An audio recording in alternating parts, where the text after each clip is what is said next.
I'm doing the normal thing.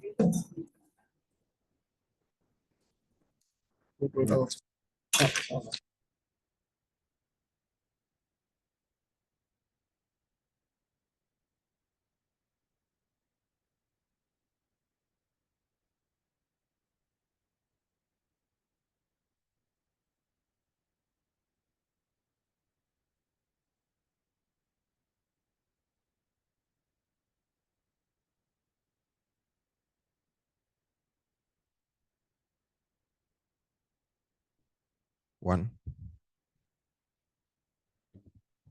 Try. Two.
Let's all settle down.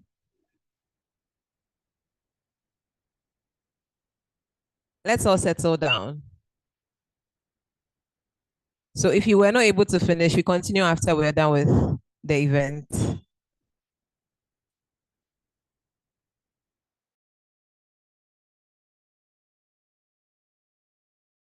Please, let's settle down.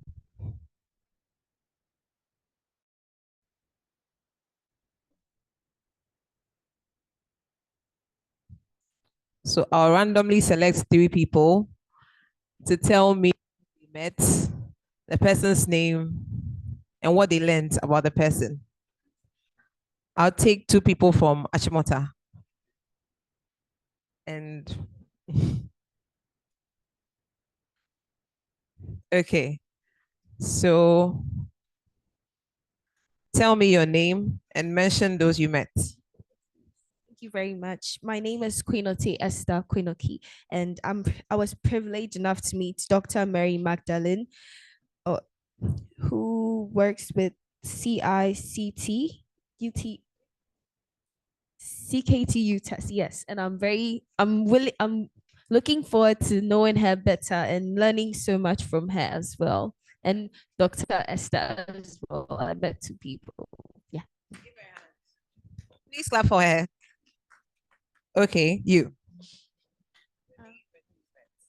Okay, my name is Aderedi Abahima, and I was privileged enough to meet Judith, Jessica, Amma, and Sylvia. Judith, Sylvia, and Jessica, Amma, and they said said she's a graduate assistant or something. Yeah, they're very nice.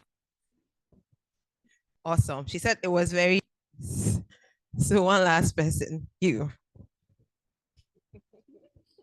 Well, I met Benedict. A teaching assistant at Tech. Yeah. Yes. Please. Okay. Please, did you all have fun doing that? Are you sure? Okay, so my name is Esinam Susudis. I'm your moderator for today.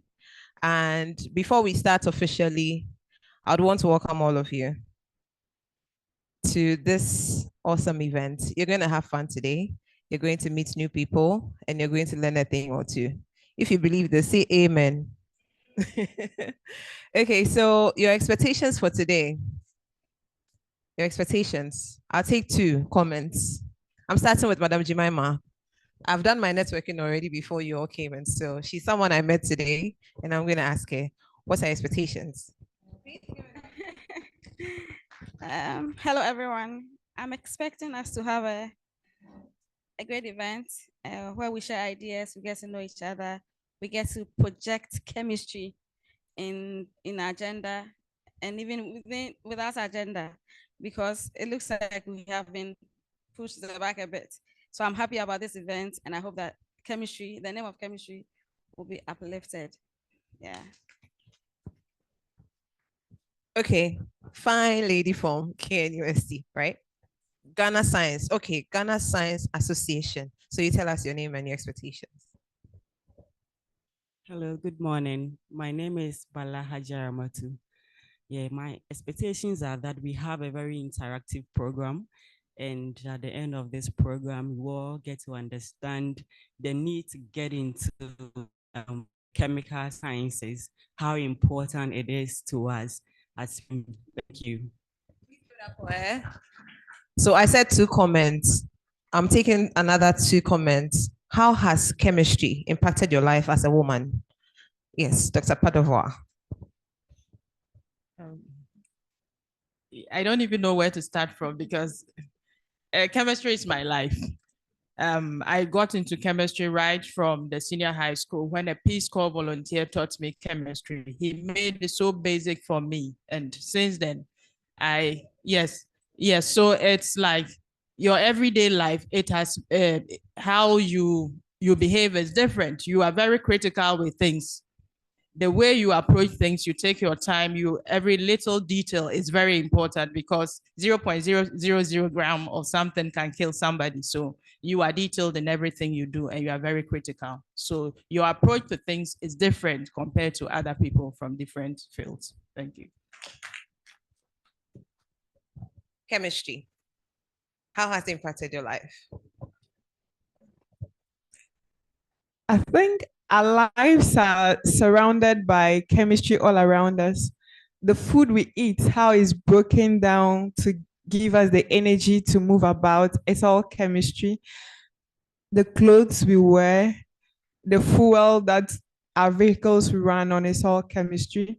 When we get sick, the drugs we take in, it's all chemistry. So chemistry is very important to us.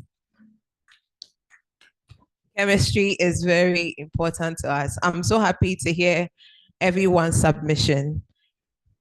And they all said one thing that runs through.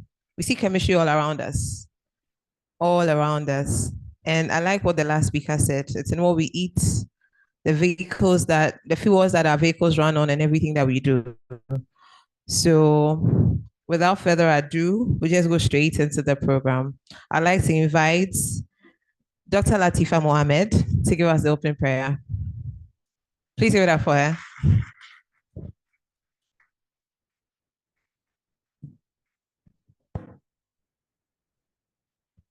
Thank you. This is the day the Lord has made. Please shall we stand for a word of prayer.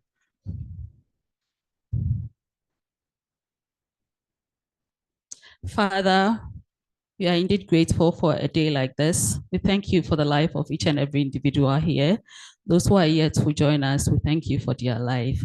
Father, as we've gathered here to launch this wonderful program, We pray for unity. We pray for understanding. We pray for the spirit of togetherness that will get this program or this launch an impact that it deserves and what it seeks to do. We bless you. We thank you. This and many other blessings we ask in the name of Jesus Christ, our Lord. Amen. Thank you so much, Dr. Mohammed. All right.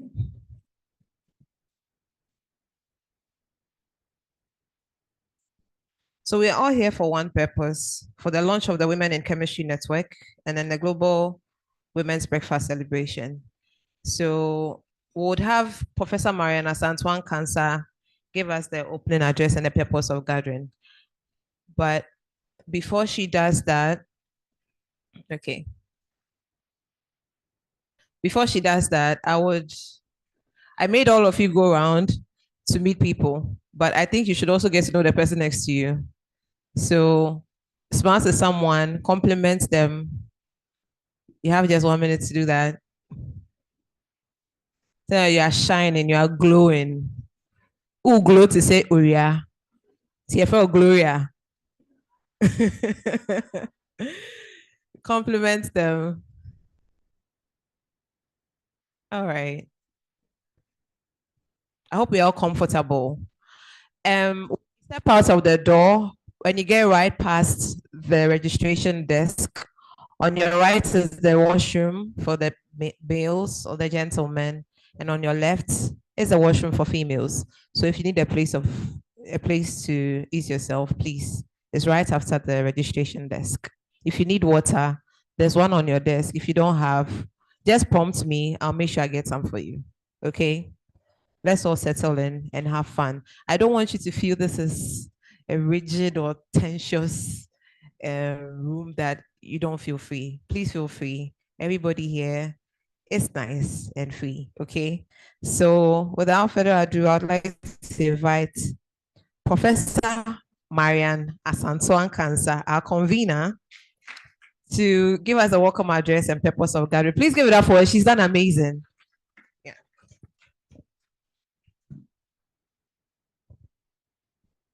Good morning. Distinguished state officials and heads of department, members of the diplomatic corps, academics, industry players, policy makers, civil society organizations, sponsors, the media, invited guests, members of the Women in Chemistry Network. I want to hear your voices. Students, ladies and gentlemen, this morning we are here to celebrate the culmination of more than a decade's dream, a dream which was planted, nurtured, and now ready to be outdoored to the rest of the world. In the year 2007, December of that year, within the first year of my appointment as a faculty member of the Kwame Nkrumah University of Science and Technology, I had the privilege of being invited to participate in my first international scientific conference outside my country, Ghana. This was an International Union of Pure and Applied Chemistry, IUPAC, conference organized by the Standing Committee, which deals with chemical research applied to world's needs, ChemRun for short, and whose task it is to identify global needs amenable to solutions through chemistry. This particular ChemRun conference, which I participated in, was the 12th edition, held in Stellenbosch, South Africa, on the theme, the role of chemistry in sustainable agriculture and human well-being in Africa. At this meeting, I presented an extract from my master's thesis entitled, Evaluation of the Quality of Groundwater from the then BAK and AJ districts of the Ashanti region of Ghana. And I'm glad to say that my supervisor is here, Professor Ephraim. The man who supervised the project that will lead me to my very first international conference outside Ghana is here. It was at this gathering that I put a face to IUPAC, which I heard about in basic school while learning the IUPAC system of nomenclature. I got to meet with and interact with the then president of IUPAC, Prof. Live Sydney's, and other top officials. This will ignite in me an inner quest to explore more and engage with the world of chemistry beyond the confines of the classroom, laboratory, and article publication. I will go on to sign up for IUPAC-sponsored affiliate program, which gave me access to Chemistry International, a flagship periodical of IUPAC. In one of the editions of Chemistry International, I got to know that the year 2011 had been declared by the United Nations as the year of chemistry.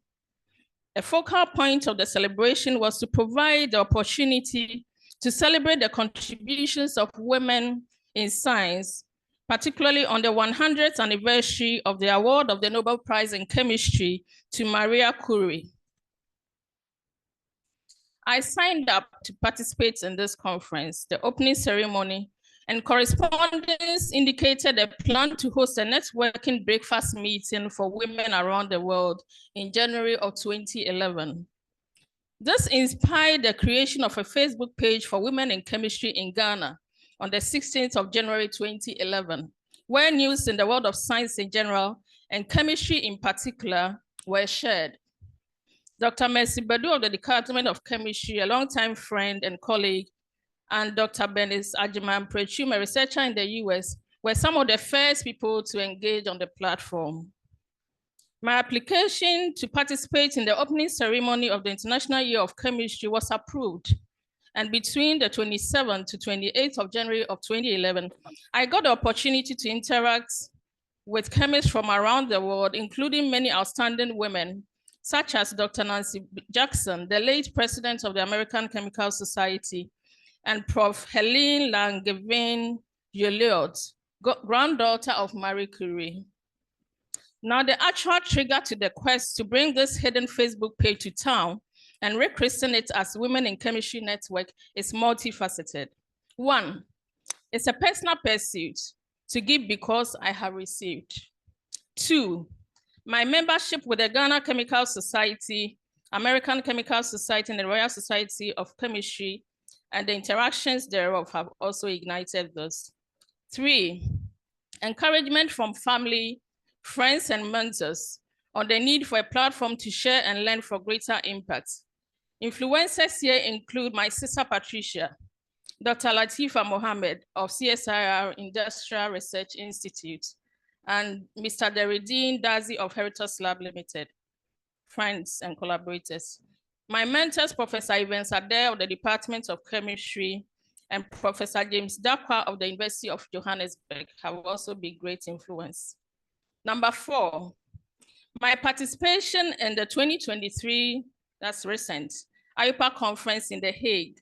After joining the Women Caucus for a session, I was inspired by conversations with Dr. Laura McConnell of Bayer Crop Science in the US, and Emerita Professor Mary Garson of the University of Queens, Australia, who is also the Vice President of IUPAC, and both happen to be co-conveners of the Global Women Breakfast.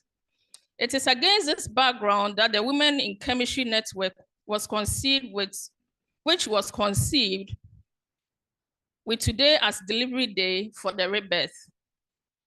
We gather here to launch the network, tell the world about our existence and what we stand for, and also to encourage other women in the chemical sciences, namely chemistry, chemical engineering, biochemistry, pharmacy, pharmaceutical sciences, material sciences, and what have you, to be part of our membership. We are also using this opportunity to establish contacts for partnership and collaboration. Today, the 27th of February, 2024, is strategically chosen to coincide with the 2024 edition of the annual Global Women Breakfast of IUPAC, where women in science around the world gather to deliberate for impact. We have chosen our theme, promoting gender diversity in the chemical sciences. I know this theme is apt and will ignite insightful reflections from our lineup of speakers, from Emerita Prof. Isabella Kwachi, the chairperson Emerita Prof. Mary Garson, the Vice President of IUPAC, and our guest speaker, Prof. Frances Owusu-Deku, our keynote speaker, Prof. Dr. Sosai Safu, our featured speaker, and speakers for the panel sessions, and others who may join the interactive sessions. We have hearing guarded mentees, peers, teachers, mentors, collaborators, advisors, and those with the possibility to engage. It is the hope that this gathering and the discourse therein will bring about a shift in our outlook on the potential of women in the chemical sciences, their role, and how to harness these for our common good. We are grateful to our sponsors. First, our platinum sponsor, the Ghana Maritime Authority, for their support. A round of applause for Ghana Maritime. Thank you. Our gold sponsors, Chemical Ghana Limited and Heritage Labs Limited. Our silver sponsors, Dream Family Experts Consult Limited, Skidcom Company Limited, and then Desert Lion Group of Companies, Ghana. And then also CSIR Stepri, where we are seated right now. All these are silver sponsors. A round of applause. I'll particularly mention Dr. Rosemary, the Deputy Director, and Dr. Wilhelmina Kwe, Director of Stepri. Thank you very much for opening your doors to us. Thanks to all. Thanks to all others, including Women in Mining Ghana and Baltic Ghana Limited, also for their sponsorship.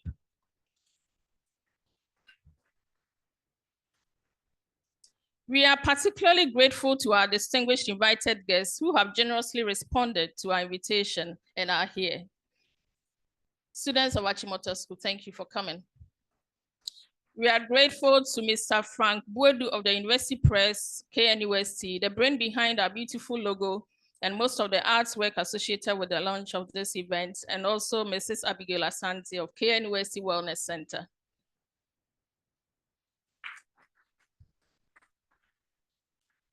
We are grateful to Multimedia Group Limited, our media partners.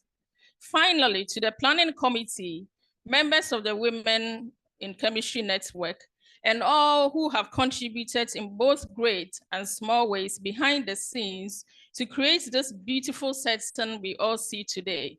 Thank you. You are deeply appreciated.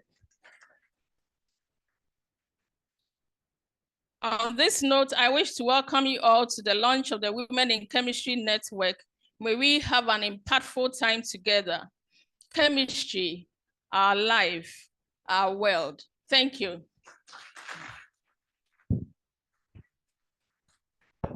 You can do it better. Thank you so much, Prof. Nkansa. Before you go, I'd like you to introduce the chairperson. We have some, okay, you go ahead.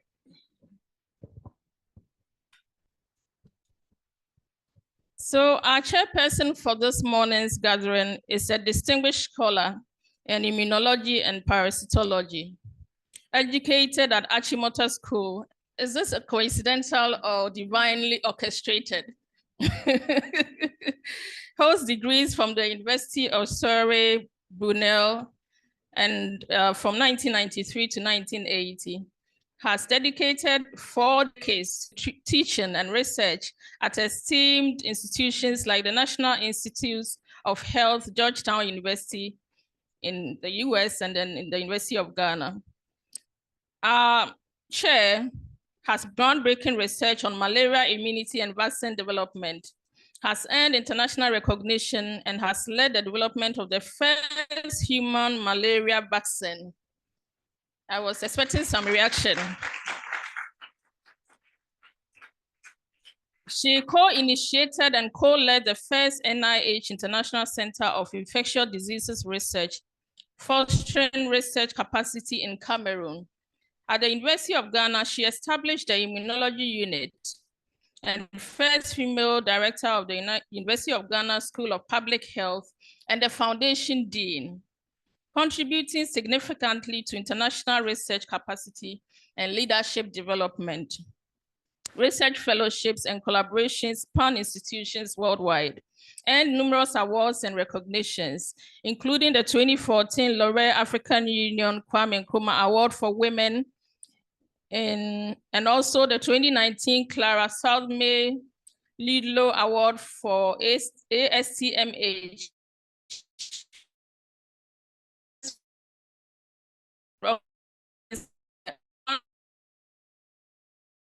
Science, the world. She's a fellow of the Ghana Academy of Arts and Sciences and chairs the science session. Ladies and gentlemen, Professor Emerita Professor Isabella Kwachi.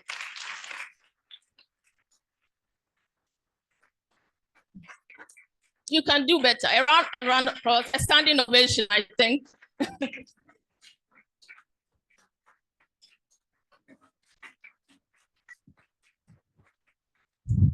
Don't stop clapping.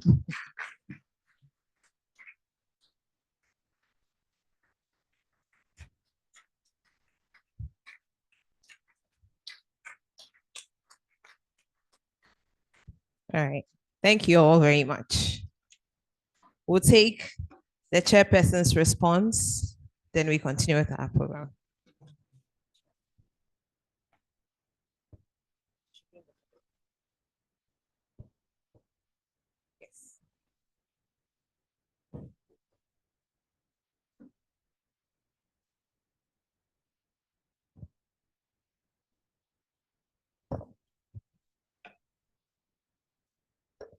Good morning.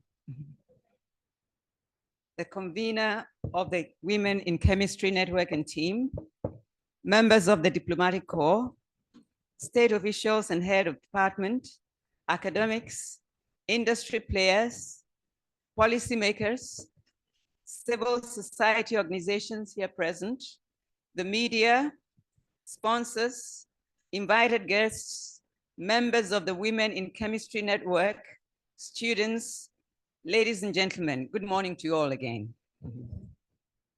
First and foremost, permit me to extend my gratitude to the convener and organizing team for the honor done me by invitation to chair this historic, what I consider a real historic event. I am particularly proud to be associated with this gathering because Professor Marian Nkansah is a mentee of mine whom I have watched blossom into a global change maker in the past years. It is always a delight to be part of any discourse where science is the focal point. I am also gladdened by the fact that women in the chemistry sciences have decided to come together to offer their token for the common good. The need for gender diversity in every field of practice as a nation cannot be overemphasized. Although science, technology, engineering, and mathematics as a STEM fields, which the chemical science are a part of, are widely regarded as critical to national economics and enable human advancement. But so far, Ghana has not been able to achieve gender equality in these fields. So the timing for the launch of the Women in Chemistry Network is therefore apt to drum home the need for the representation of women in our public space and in science, particularly chemistry, which is often referred to as a central science and the very building blocks of matter. So you do matter, chemistry, you're the center of everything. So as Vice President of the Ghana Academy of Arts and Sciences for the Sciences section, and as a member of the Ghana Academy of Arts and Sciences led committee that aptly promoted, you all know about the 2022-23 UNESCO International Year of Basic Science and Sustainable Development. We were the umbrella that Ghana UNESCO put to really promote all the activities this year-long program, and it went very well. So with this, it is rather refreshing to know that our efforts are being augmented by others to our collective good. So I do accept wholeheartedly to chair this august occasion and wish all here present a wonderful program. Thank you. Thank you, Madam Chairperson. Please do it better. Okay. Joining her on the panel, I'd like to introduce Professor Mariana Santo Ankasa, who is the founder and convener of the Women in Chemistry Network. And she's an associate professor at the Department of Chemistry at the Kwame Nkrumah University of Science and Technology, Kumasi, where she obtained a BSc and an MSc. She holds a PhD in environmental chemistry from the University of Bergen, Norway. Prof. Ankasa research spans a wide range of fields, including finding solutions to environmental problems associated with levels and fate of toxic substances, like heavy trace metals, persistent organic pollutants, and polycyclic aromatic hydrocarbons in different environmental matrices. She also explores remediation strategies for contaminants. Professor Mariana Santo Ankasa has received training in science diplomacy and science advice for policy. She has been on both national and international platforms where science is discussed for better public understanding. She's a thought leader and motivational speaker. Prof. Ankasa is a member of the Ghana Chemical Society and Royal Society of Chemistry, affiliates of the International Union of Pure and Applied Chemistry, IUPAC, Ghana Science Association, and the fellow of the Ghana Academy of Arts and Sciences, among other organizations. She's a fellow of the International Science Council, an alumna of the Global Youth Academy, an affiliate of the World Academy of Sciences, and the Africa Academy of Sciences, and fellow of the Next Einstein Forum. She is the immediate past warden of the Africa Hall at KNUST, and she's currently the Deputy Director of Student Affairs in charge of Housing and Welfare in KNUST. She's a member of the Women in Science, Technology, Engineering, and Math Ghana Group, and is committed to the mentorship of younger students in their pursuit of STEM fields, and serves as mentor and role model for many. She enjoys traveling, and hiking. Ladies and gentlemen, let's give it up for our convener, Professor Mariana Santo Ankasa. Joining the panel or joining the high table, I would like to invite Professor Frances Thelma Kwabia Owusu. Please give it up for her. Although she is retired, please give it up for her. Do it better. She is retired, but she found it very important to join us today. So don't stop clapping for her. It's amazing to have her in our midst. She's an active service at KNUST, where she has spent 41 years of her working life. 41 years of her working life. Isn't that beautiful? Yes. So she obtained her PhD as a Commonwealth scholar in pharmaceutical analysis, but branched into social pharmacy on a Commonwealth fellowship to become Ghana's first associate professor in social pharmacy. Please give it up for her. And the first ever female professor at pharmacy in KNUST. She is the first female professor. Her several administrative positions at KNUST included head of two departments actually, pharmaceutical chemistry and pharmacy practice. And she became vice dean of the Faculty of Pharmacy. Her main research areas are in chronic disease management. Her various literacy pursuits include editor of KNUST's magazine, its College of Health Sciences newsletters, and associate editor of the Ghana Journal of Disability. She was chairperson of the Children's Sunday School Committee of KNUST's Protestant Chaplaincy and president of PPAG. She is a member of GAFES, which is Ghana Fellowship of Evangelical Students National Board. Professor Owusu Dekun has been a vice president of both the Commonwealth Pharmacists Association, the Pharmaceutical Society of Ghana, and LAPAG, Lady Pharmacist Association of Ghana, regional coordinator. She's a foundation fellow of the Ghana College of Pharmacists and a fellow of both PSGH and West Africa Postgraduate College of Pharmacists. Between July 2013 and June 2015, She was the president of the Ghana Service University College, Kumasi. Please give it up for her. Let's do it better for Professor Frances Thelma Kwabia Owusu-Deko. Thank you very much. Next person to join the high table is Professor Dorcas Osei-Safo. Please give it up for her. So Professor Osei-Safo holds a BSc in chemistry with biochemistry and a PhD in chemistry from the University of Ghana, where she is currently an associate professor at the Department of Chemistry. Her primary research area is natural product chemistry with a focus on isolating and characterizing bioactive compounds from medicinal plants for drug discovery in cancer, microbial infections, epilepsy, and neglected tropical diseases. Schistosomiasis, trypanosomiasis. I hope I'm doing it well. I'm not butchering it.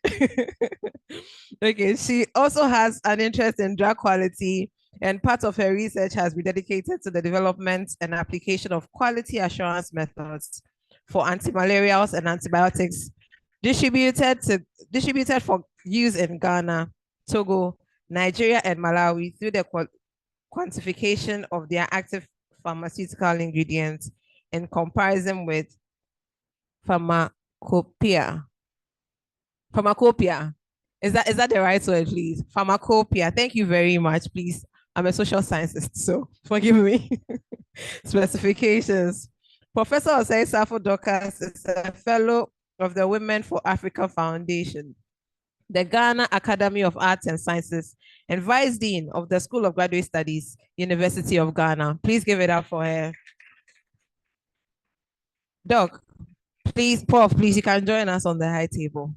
Yes. No, we would want you to join the high table. Please don't stop clapping for her. She's shy.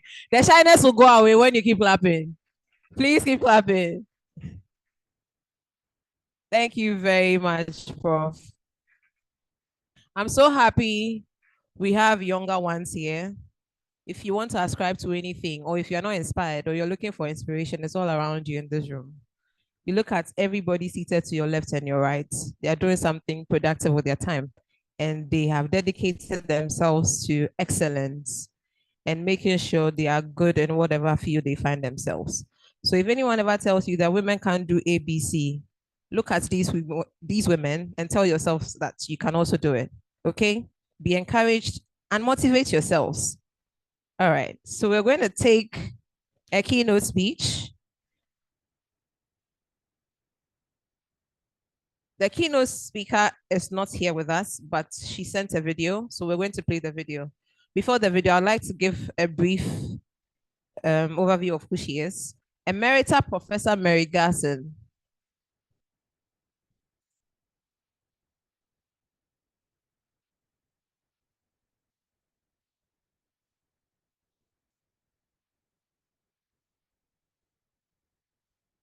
Pardon me, the keynote speaker is here. It's the guest speaker. Oh, yes. So a message from IUPAC. And the person to do that is Emerita Professor Mary Garson. She's the vice president of IUPAC, and she's an internationally recognized expert in the chemistry, biosynthesis, and bioactivity of secondary metabolites from both the marine and terrestrial environment. She's a champion for diversity and inclusion in chemistry, and has actively worked in IUPAC to recognize the important role of women in chemistry. She's the creator of the Global Women Breakfast and currently co-convener. Professor Garson is the third woman to lead IUPAC in its 104th year history. Please give it up for Emerita Professor Mary Garson. Good morning, hello, and welcome to you today. Thank you for inviting me to join your networking meeting in Ghana, which has the theme Catalyzing Diversity in Science, and which is in celebration of the International Day of Women's and Girls in Science, which was held earlier this month on February the 11th. So my name is Professor Mary Garson, and I live and work in Brisbane in Australia. This year, I have the very great honour to become the Vice President, indeed the President-elect of the International Union of Pure and Applied Chemistry, IUPAC. and I am the third woman in the 104 history of IUPAC to hold this prestigious international leadership role. It's going to be quite a challenge and one that I'm very much looking forward to. So, what is the global? Please, can we start all over? 2011, So that the parts we did not hear, we IUPAC can all pay celebrated attention. the life and achievements of Marie Curie, Nobel laureate.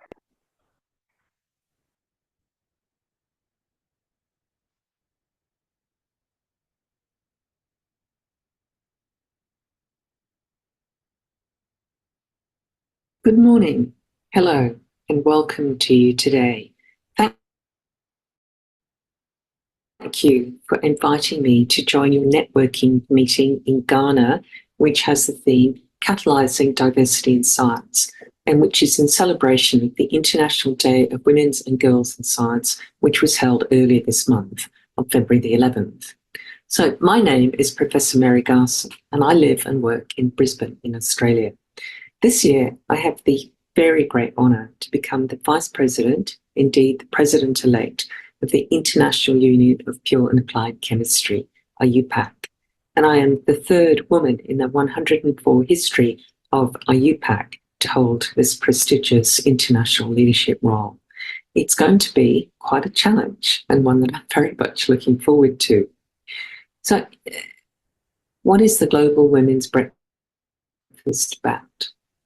In 2011, IUPAC celebrated the life and achievements of Marie Curie, Nobel laureate, in the International Year of Chemistry. I contributed to those celebrations by creating a global networking breakfast event for women chemists. Women from more than 40 countries joined in. I was gobsmacked. The network was relaunched as the Global Women's Breakfast in 2019 as part of the International Year of the Periodic Table. Now I am the co-convener along with my very dear friend, Dr. Laura McConnell from the United States. So each year we choose a date in February to organise the event to celebrate, connect and empower women scientists and their male allies worldwide, to have a conversation about breaking barriers in science and so to build a better, fairer and more inclusive scientific world. Since 2019, there have been over 1,500 events in 100 different countries joining in. And thank you in particular for choosing today as the launch of your Women in Chemistry Network. That is so exciting, and please do let us know how we can continue to work with you and to support you as we go into the future.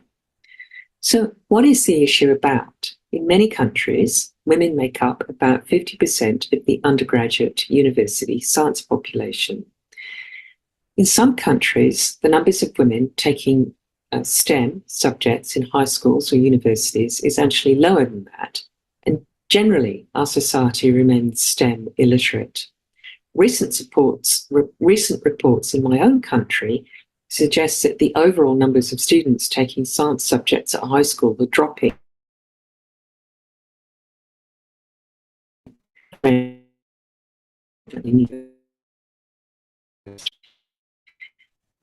After university study in my country of Australia, the number of women in the science and technology workforce is only 28%.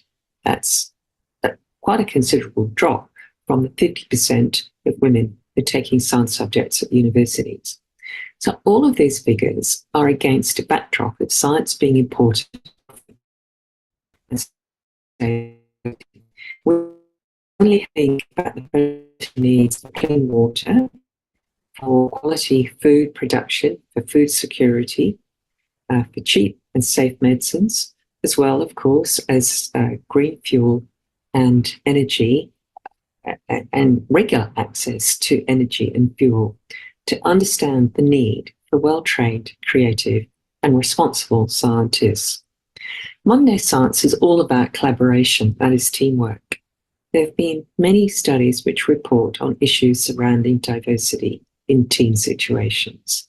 And a really important conclusion from them is that the more diverse a team, the more creative and the more productive that team is. and the more that it will contribute. Teams that lack diversity tend to generate unimaginative solutions and ideas that lack novelty. So not only do we need to increase the numbers of students taking science, we need to strengthen the participation of women in STEM on grounds of equal opportunity, that is gender equality, and what we can only describe as fairness. And this is going to lead to better scientific outcomes. There's to better outcomes for all of society. Actions need to be taken. We need to get the setting right for women scientists, particularly those, as many of you in the audience today, in early career stages. We need to share the key message that science opens the door to career paths that are both challenging and also personally rewarding, and which are a benefit to society. We need to fill skills gaps and to shape our centres of research and technology and our industries with the most able and talented individuals, and to make the best use of the scientists, indeed the chemists of the future. That is, people exactly like you. So do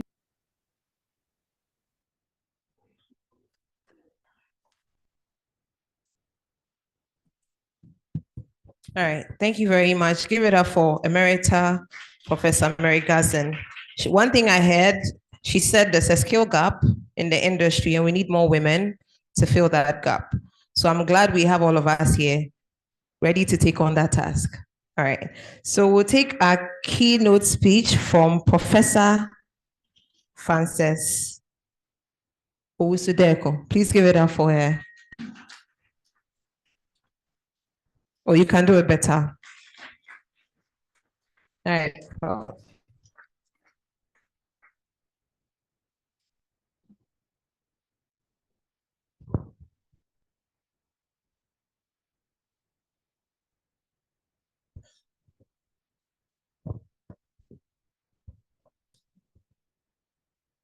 First, I'd like to thank the organizers, especially Mariam, for inviting me to give the keynote address. In fact, when she called me, I said, yes, I'll do it. I mean, I like the subject. If it had been anybody else, I would have said, I'm tired. I've just, come back from a very emotional program and I don't think I can make it. But I'm so glad that Professor Marian Nkansah called me and she's giving me this opportunity to come and share some insights with you. So,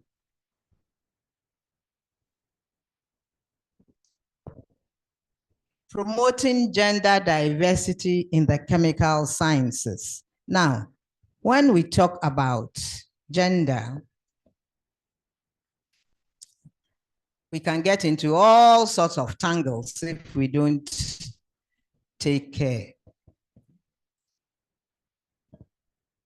So we will talk a little bit, the next slide, please, a little bit about gender, a little bit about the chemical sciences, just to remind ourselves.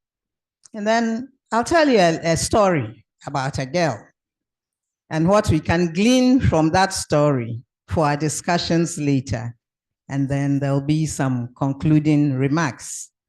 I believe that a keynote address is supposed to just point you to the key things that you need to take notice of. So the next slide, please. Gender.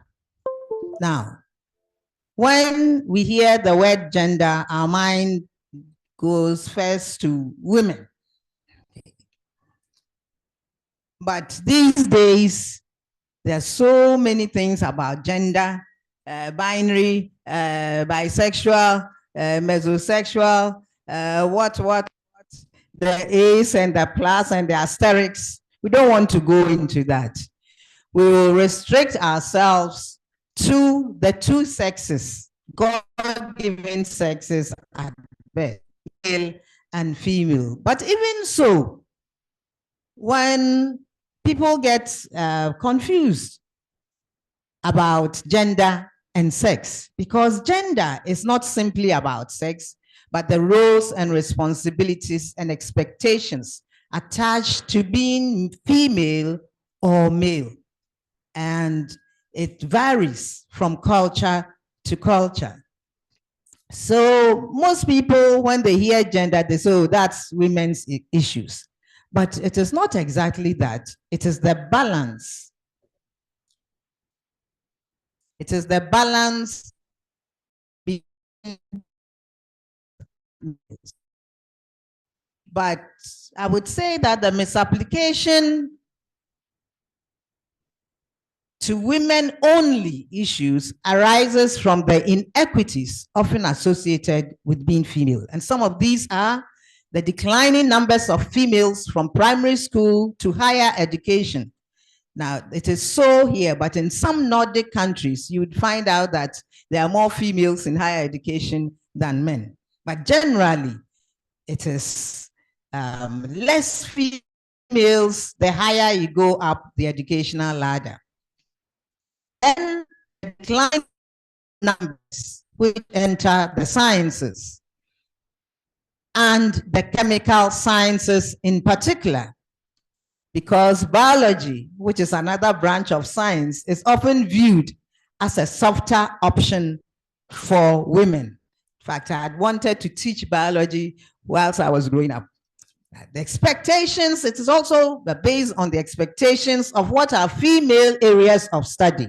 For example, nursing. So men who go into nursing also face discrimination or sometimes elevation. They see the men and they say, oh, you are a medical officer, and they have to explain themselves.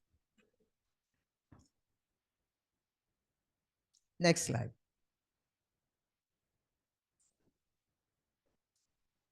So a little bit about the chemical sciences. In our introductions, we've heard a lot about what chemistry does. In fact, if you look at any science field, chemistry is the foundation. So it is not just restricted to chemistry, but the application of chemistry, because chemists create life-saving pharmaceuticals, like we've heard. They improve agricultural productivity. They develop energy solutions, talk about fuel, and they produce a lot of new materials which are used in cookware to clothing to electronic devices. So chemistry is life, is the foundation of life. So it is not just limited to the study of chemistry, but its application. And even when you talk about people having a good relation, you say that the chemistry between them, right? Okay. So, talk about relationships, we would say that being caregivers, women should be in the majority in the chemical sciences, but that is not so. It is said that the chemical sciences look more talented women from the profession than any other scientific discipline. Why is that so? When chemistry is the foundation of life. Next slide, please. So we come to the story. Next slide. So a girl was born in a village to parents who worked in healthcare delivery. One of 4 girls in a family of 5 siblings. Means that 4 girls, 1 boy. When she was 6 years old and had already completed class 1, the family moved to the capital city. So she was enrolled in a new school, fairly new school run by Catholic nuns. She loved not only the schoolwork, but extracurricular activities as well. If some of you know the Catholic schools, I'm sure Marian knows it very well. The Catholic Youth Organization, CYO, and the band and all that. She was, very excited about that. Now, she came from a Protestant family. So her parents were happy with the education that the school offered, but chose for her an all-girls Protestant secondary school that an elder sister was already attending. She had wished that she had stayed in a Catholic school, but she didn't have a choice. She gained admission to the school with a Cocoa Marketing Board scholarship. And she went there and joined her sister. Next slide, please. Lower secondary. And that was the era of O-level and A-levels. It's not like WASSCE these days. So 5th year, you sit for your O-levels, and then 2 more years, you go for your advanced level, the A-level. So she was enrolled after Form 3 in the science class for her O-levels. Now, she wished that she could have offered English literature as an elective. But additional mathematics and English were taught at the same time in the timetable. And somehow it was not expected that a science student would want to take English literature to O-level. So she couldn't do that. She had to take the additional maths class, the add maths class. Somehow she compensated for it by reading her older sister's literature books from cover to cover, whether she understood it or not. But a dictionary helped her to understand. Now, prizes from school were often books and other educational materials. And so she developed the habit of reading everything. Even when she saw a piece of newspaper on the floor, she would take it and read it. And presents from her parents were also often books, even though she wished that it would have varied a bit. Maybe something more feminine than books. Now, distractions in school were minimal, because the girls were encouraged to see value in self-reliance. They were doing extensive housework, writing and performing their own scripts during school entertainment slots, and they kept themselves busy. So she then went to upper secondary. She got the school's best prize for O-level results, and then she had to choose her subjects. It was not like today where science students would do all 4: chemistry, physics, biology, mathematics. You had to, most people did 3. So she had wanted to do all 4, as a few people did, but her teachers thought that it would be too much for her. And nobody in the school had done that yet. So after attending all 4 classes for a few weeks, she chose a combination of chemistry, biology, and mathematics. Now, that wasn't very common. People would either do physics, chemistry, biology, or physics, maths, chemistry. But she chose the combination of maths and biology. Unfortunately, she fell ill, and it was a protracted illness. So she was absent from school for a larger part of the year. Teachers once again came in and advised that she should repeat the year, but they were also willing to help her make up for lost time if she decided not to do so. Guess what she did? She said, no, she can't spend 8 years in the school when everybody spends maximum 7 years. So she chose to finish the year. And whether that was a good decision or not, only God can tell. So, tertiary education. And as expected, her final grades were not good enough to get her into medical school, which is the ultimate wish of most science students. But then I'm sure you talk about that in the discussions later. Now, through a series of disjointed events, she ended up in pharmacy school. Her first year was very rough. And so she thought that she needed to change. I mean, it wasn't easy. She needed to change. Maybe change to something, less scientific, less science, something like architecture. Or, it looked like the science was getting too much for her.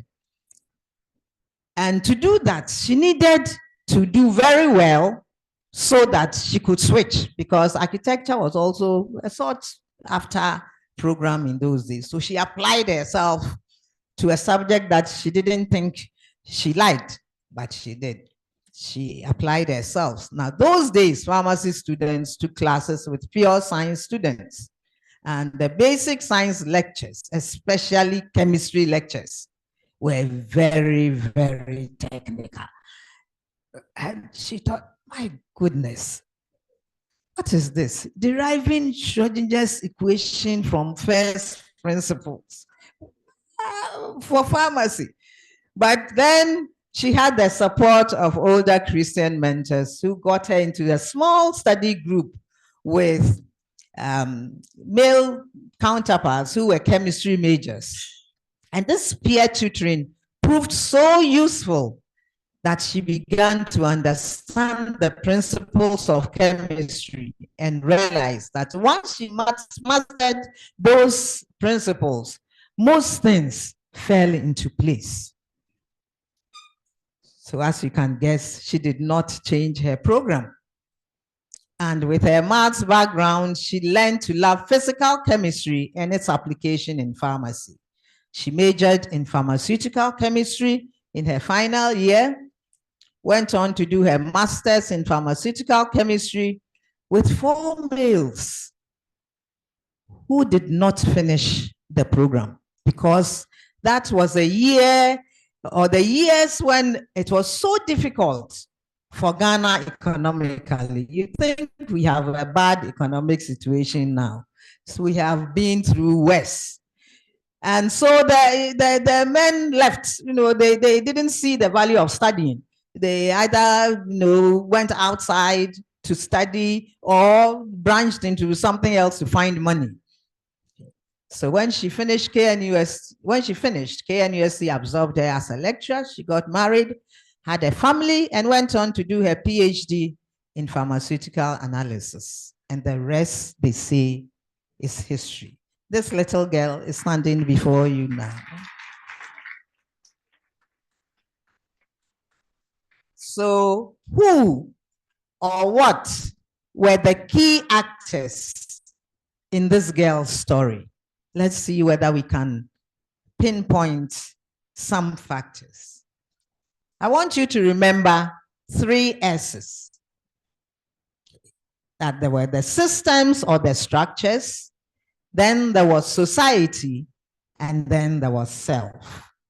Now you can see that they are connected with double-ended arrows. Okay. So it's a case of the chicken and the egg. Which one came first? They all influence one another. The systems influence society, society influence self, and so on, goes round and round. So let's look at our systems and our structures. Some of them are homes. Homes that encourage innovation. So this girl, there was 4 girls, 1 boy, and the girls were not confined to the kitchen. Neither was the boy confined to washing cars. So there was really no difference as to what was a girl's job and what was a boy's job in the home. She went to an all-female school, and that was a safe place for her to explore her talents and come into her own. I'm not saying that when there's when you go to a co-educational school, you are not able to do that. But in an all-girls school, you don't have that added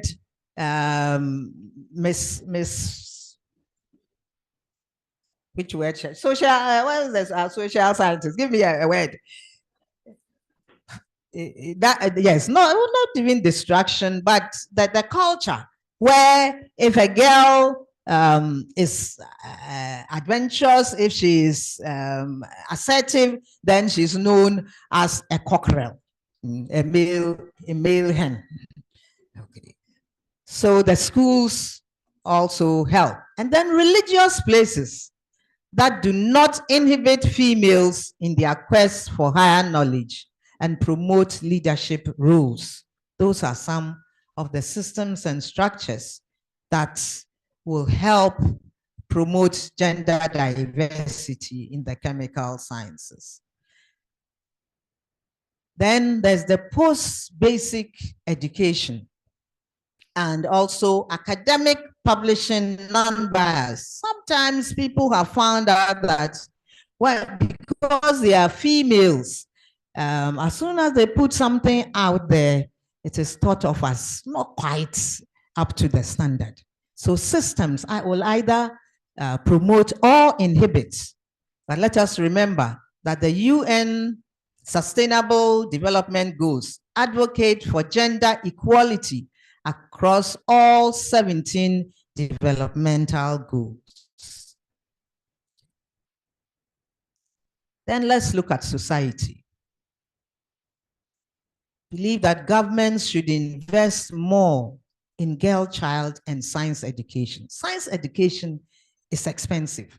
So if you've noticed, when people are starting private universities, they go in for the non-science programs because that is not as expensive. But the government wants to be true to its word that we want to see development. Then science has to be the basis of education.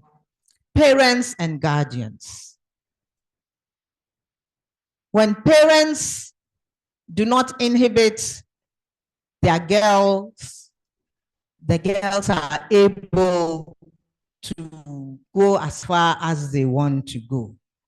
When they do, and they have the idea that, no, this is not a girl's field.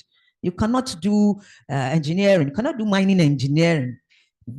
Yeah, maybe, well, electrical, maybe, but no, don't go down into their minds. Okay. So when parents do not encourage children, that also influences their choices. Teachers, when you remember the story, the teachers were willing to help the girl take a decision, and they did their best. Women's groups. Female chemists have to be more visible and be positive role models for girls. Now, I remember when I first drove a Datsun Cherry from Accra to Kumasi. When I was going, I let a driver take me. But coming back, I said, no, I'll drive this car myself with my children. So that was many years back. And on the way, we met some school children. And they were boys and girls, more or less. The boys, just wave. But the girls, when they saw a woman driving, they were so excited. You know, they waved and waved and waved. And I thought, this is something that I've done for these girls, and I'm sure will stay with them for the rest of their lives. Women's groups, we also need to debunk the myth that women are their own enemies. After all, men are also their own enemies. True or false? So why do we want to pull ourselves down and tell ourselves that we are our own enemies? And no, please. Let's not do that. Let's open up and be each other's keeper. and let's support one another. It is important that we do that. Let's go to self. There are no male or female intellects. Intellect is gender neutral. Doesn't matter. The brain is a biological thing. It doesn't matter whether it is a female brain or a male brain. It is society that shapes what the brain does. So we need an attitudinal change, a paradigm shift, and I can do it spirit. That is what every girl needs to put into herself. If this is it, I can do it. We need to have a healthy work-life balance and be pragmatic. As you grow older, there are many seasons in a woman's life, and you need to be comfortable with each season. You need to chill sometimes, you know, and relax, and know that when you are doing your part, things will fall in place. Chill, because there's time for everything under the sun, as Ecclesiastes 3:1 says. And whilst chilling, go for it, even when the chances look slim. A lot of institutions say that when jobs are offered, women, or when science jobs or jobs in general are offered, women do not apply for it because they think that I can't do it. No, the competition will be too great. Go for it, even when the chances look slim, and don't be afraid of failure. Don't be afraid of failure, because you will never know you can do it unless you try. I had a young scientist come to me saying that she wanted me to be her mentor. And that was the time that I had been nominated for the position of Pro Vice Chancellor of KNUST and lost. So I was nursing my wounds, and she came and she said, I want you to be my mentor. And I said, Priscilla, are you sure? Haven't you heard that I have lost an election? I said, that is why I want you to be my mentor. So even in your failure, you can be the inspiration for somebody else. So ask for help when you need it, and be willing to give help too. In Prof. Nkansa's speech, she said, I'm giving because I have received. It is more blessed to give than to receive. Are we still a drop in the ocean? Maybe, but the drop is getting bigger and the ripples are reaching farther and farther. So we need to be able to map who is where and doing what.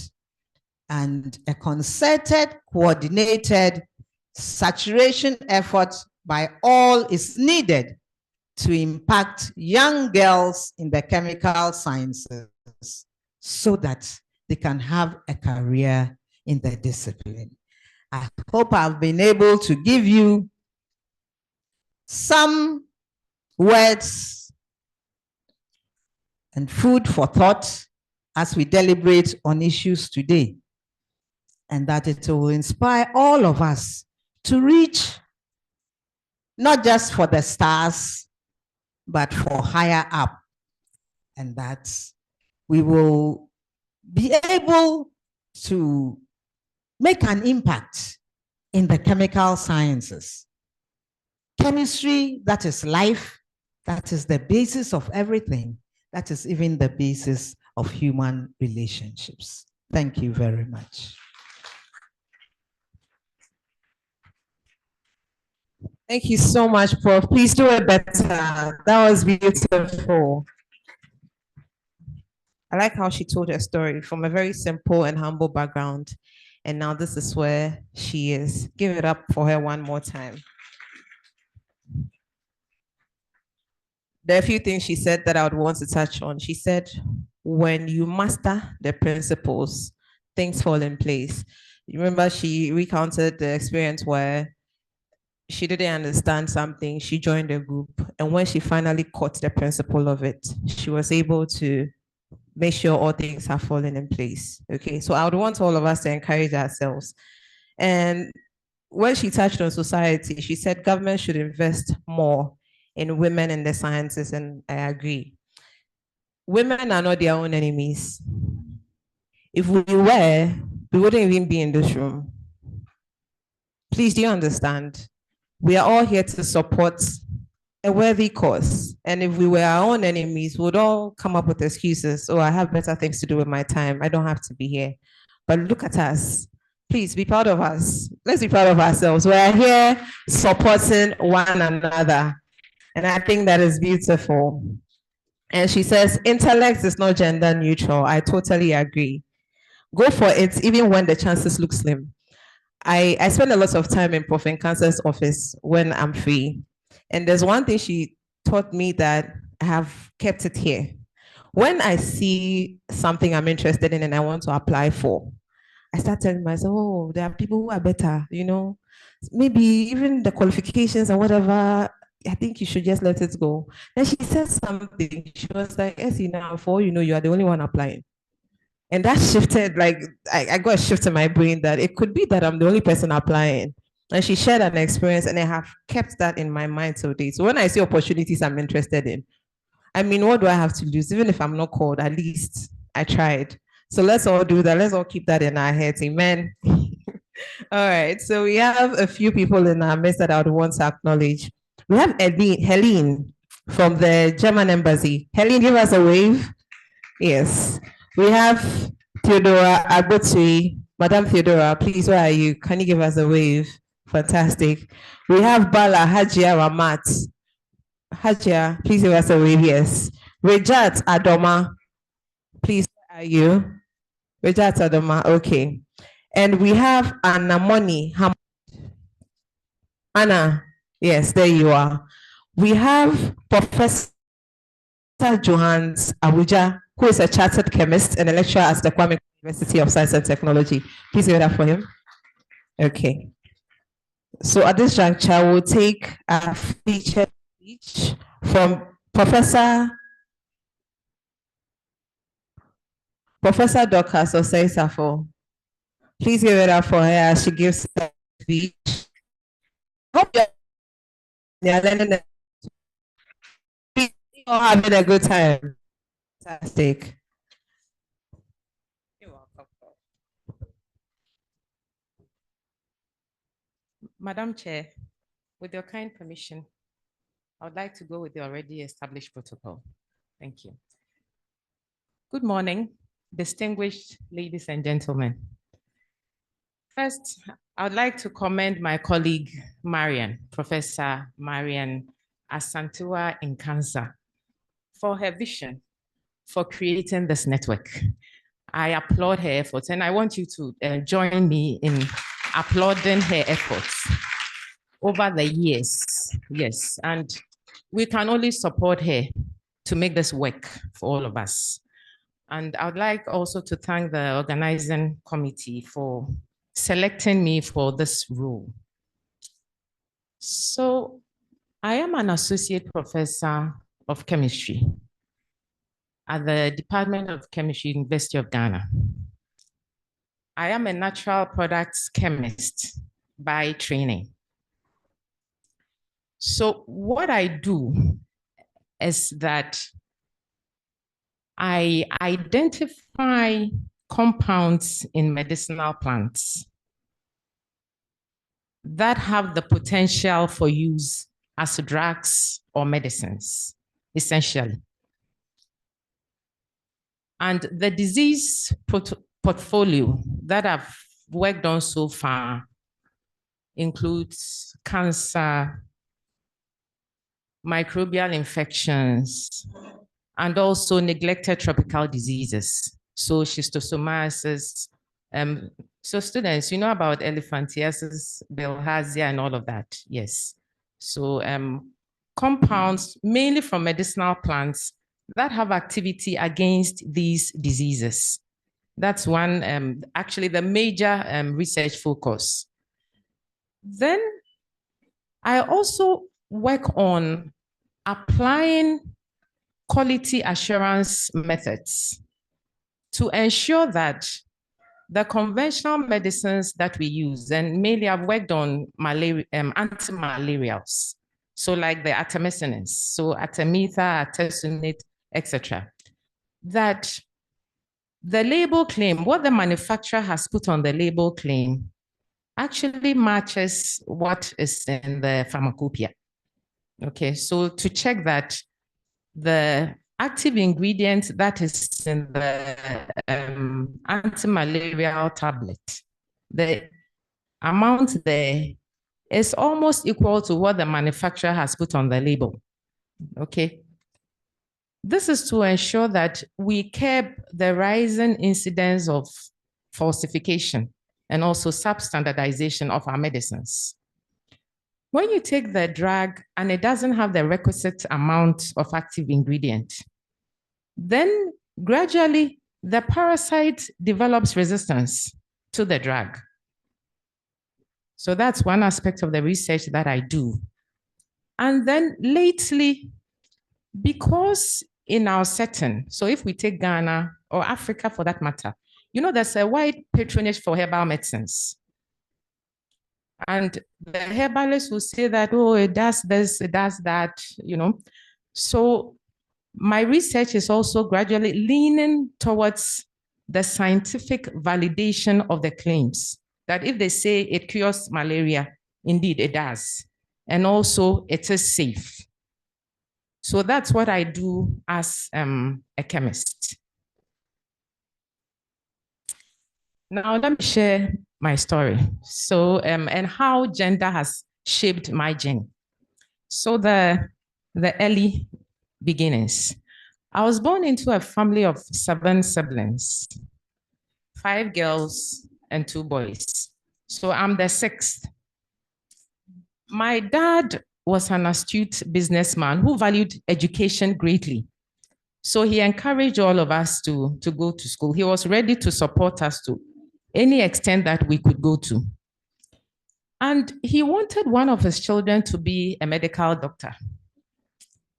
And one day, during my primary school days, he told us of a dream that he had had, that the family doctor visited at home, and he scooped me in his lap. So his interpretation of the dream was that I was the appointed one. I was the one to become the medical doctor. So, I mean, going to school, I studied science. But let me say, by the grace of God, the science subjects came to me naturally, so I didn't have to struggle. So from primary to secondary school. But after O-level, I was convinced that I wasn't wired to do medicine because I couldn't stand the sight of blood. I mean, I was too squeamish. So I said, no, I was going to do science. So I entered the University of Ghana to do a 3-year undergraduate degree in science. Then it was 3 years. And in year 1, which we called FUE then, so first university examinations, FUE, I did the general subjects, so physics, chemistry, biology. Biology was botany and zoology, and then math. And in year 2, I chose chemistry by chemistry option. And finally, in the 3rd year, I majored in chemistry. Now, selecting between chemistry and biochemistry was very easy for me because organic chemistry came to me naturally. I just loved my lectures. I loved the atmosphere in the department then. And also, for some reason, I did not like the smell of the agar that we were using in the biochemistry practicals. So it was a no-no. So I settled on chemistry, and that was it. In the final year then, and this was the 1990-91 academic year, there were 5 of us in the final year. I was the only female. There was no discrimination. There was no favoritism. I mean, we worked together. And let me not boast, but I received the Frank Toto Prize, which is the best graduating student. Yes. And from there, national service, I did my national service at the department. And following national service, I enrolled into the master's program. I mean, my dad wanted me to continue. But, well, incidentally, so I am Dorcas. My bigger brother is David. So between the two of us, our first names begin with a D. But my big brother went on to become an accomplished medical practitioner. So at least my dad's dream was fulfilled, but not with me. So I happened not to be at the appointed one. But he was happy that I was pursuing postgraduate training. So I had a lot of support from family and also from the department, honestly. So my master's, and at that time, I had started my family. I had 2 young daughters, and I figured out that I had to go into academia. I mean, I loved what I was doing, but then I reckoned that the environment would give me a flexible schedule to be able to take care of my family as well. And I was living on campus, just a walking distance to the department. So it all sort of fell in place. My supervisor was the distinguished Emeritus Professor Ivan Adai-Mensah. I mean, natural products chemistry. I mean, what else can you ask for? You understand? So it was good. Now, during that time, there was UTAC strike for about a year. But things got back on track. And between family and the strike with the interruptions, I managed to finish my PhD, but that was in 1999. Along the way, I welcomed a set of twin boys, which almost derailed the process. But Prof encouraged me. And of course, I had support from home as well. And I managed to finish. And then I joined the department as a young lecturer, the first female lecturer of the department. And because of family, even when I had opportunity to step outside, I couldn't go. I mean, I said, so to leave these boys with my mom and travel to pursue. So I just stayed home and did what I could, balancing family and then research. So from 2000, it was in 2010 that I got my promotion to become senior lecturer. Then in 2018, I became associate professor. I told myself, I'm sure if I were a male, just focusing on my work, I would have risen. But I have my family, and actually my family is my first priority. So it's fine. It's fine. Yes. And in 2018, I became the first female head of department. And then a year later, I was appointed as Vice Dean of the School of Graduate Studies, which is my current position. And so over the period, I've done about 50 plus publications. I've mentored numerous undergraduate projects, undergraduate students, almost 40 master students. So Dr. Anita Opon was my master student, but then she moved on to do her PhD in the US and has come back to join the department as faculty. So she's the 3rd female faculty. The 2nd female faculty is Dr. Mary Chama, who was supposed to be here. So she was my first PhD student. And now she's an independent researcher at the department. Her students are here to stand in for her. Yes. So how has gender impacted this journey? I would say that honestly, I've had a lot of good support from home. I mean, my dad supported that. And then my supervisor, Prof. Adai-Mensah, he also supervised Anita and Dr. Chama, and also from the department. So even though life got in the way because of family, I think it is well. It is well. So the young ladies, I think that now it's getting easier when I compare with my days. It's getting easier to do science and chemistry because now you have support for early career researchers. Anita, right? Yes. Family may get in the way, but that is our calling. You understand? So we need to strike a good balance and then rub shoulders with the men and do what we can to impact society. From the keynote speaker's address, so we nurture life. Chemistry is life. So when we understand it better, we can even provide better training for our children, for posterity. So I think you shouldn't shy away at all from the sciences, especially chemistry. The future is bright. Okay, thank you.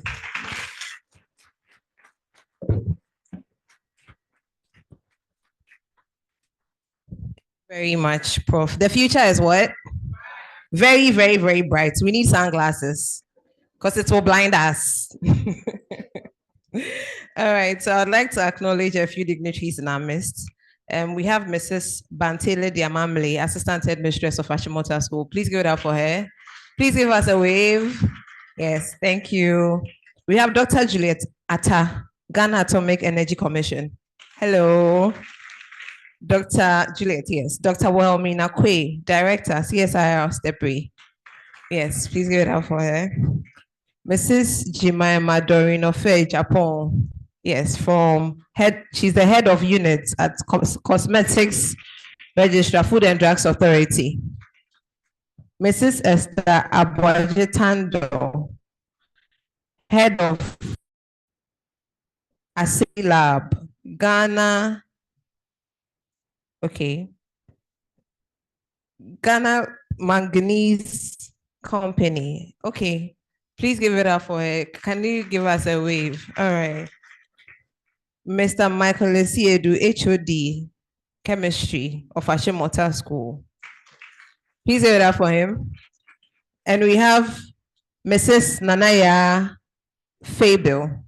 Nanaya Ebuya Fable. Please give it up for her. She's from the Ghana Maritime Authority. Okay. I hope you are not jotting down your questions and your comments because the time will come for us to do that. All right. So at this juncture, I'd like to invite Mrs. Nanaya Ebuya Fable. She's a practicing lawyer for the past 20 years, and her experience spans from banking, and her passion has always been in the maritime industry. She's currently the principal legal officer at the Ghana Maritime Authority. She's married with 2 children. Please give it up for her as she gives us a short address. Good morning to you all. Madam Chair, with your permission, I would like to stick to the observed protocols already. And I would also like to thank Professor Marian Asantwa-Nkansah for coming and putting this initiative together. We're very proud of you and we're very thankful. But before I bring my message from Ghana Maritime Authority, I would like to say I'm very happy this morning. I'm very happy this morning because I see that the best school in all of Ghana is represented here. And that is Ashimota School. I had the privilege to go to Ashimota School. I was in Clark House and I completed in 1994. So just coming into this room, I started smiling because I see that my children and possibly grandchildren are here as well. So as the MC already said, I am probably the only sore thumb here. I'm a complete art student, and I think she mentioned that I'm a practicing lawyer. So this is very different territory for me. But however, I am somebody that has personally always supported women in science. And when Ghana Maritime brought it to our attention that this project was coming up, we're all very eager to ensure that it did come to pass. So I'd also like to say that Ghana Maritime, as some of you already know, is the regulator of the water industry in Ghana, simply put. we deal with international conventions and ensure that they are domesticated in the country.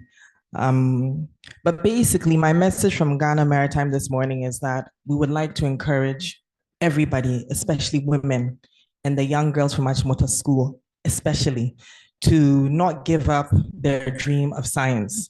As some of the speakers have told us that it is difficult, it is hard, but don't let your gender, don't let the fact that you're a female hold you back, because the internet, as they've already said, it's not for men or for women, it's gender neutral.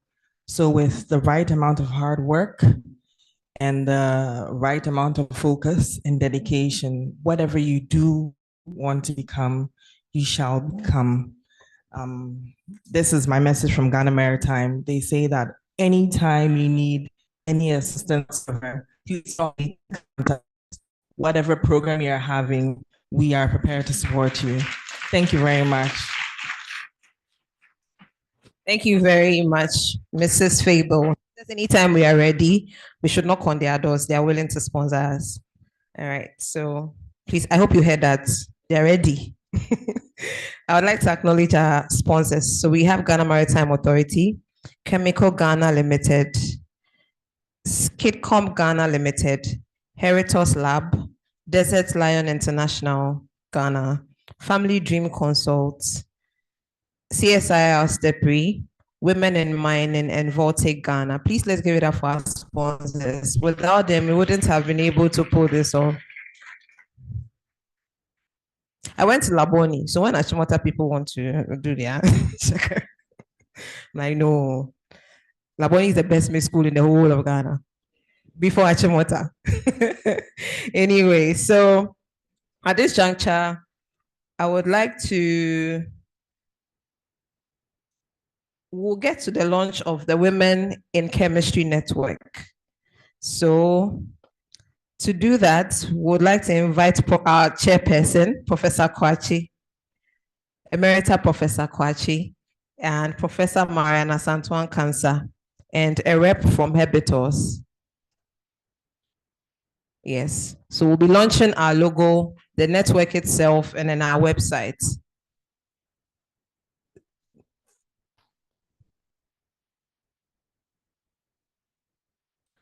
Whilst we wait for them to get ready, please let's acknowledge our online participants. This is streaming on YouTube, and as you can see, some people have joined us via Zoom. Hello to everybody online. We hope you're having a good time, just as we are here.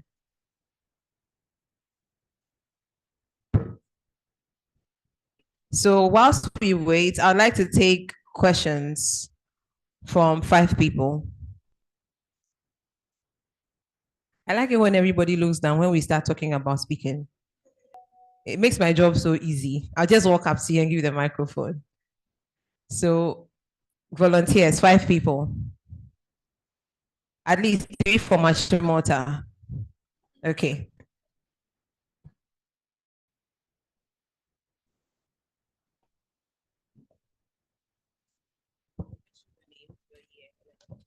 Thank you very much. I go by the name Quinote Esther Quinoki, and I'm in the year 3. My question is, I have 2 questions. First of all, what do you do when you don't have the chance to get to medical school, but you still have that fire in you to pursue any field in medicine? And the second being, what keeps you going when things keep drawing you back? Because we know science is a very tough area, and there has to be something that keeps you motivated, keeps you going. So what exactly, or where can you find such source of motivation? Thank you. That's a brilliant question. So I'll give it to any of our panel members. Start with Prof. Okay.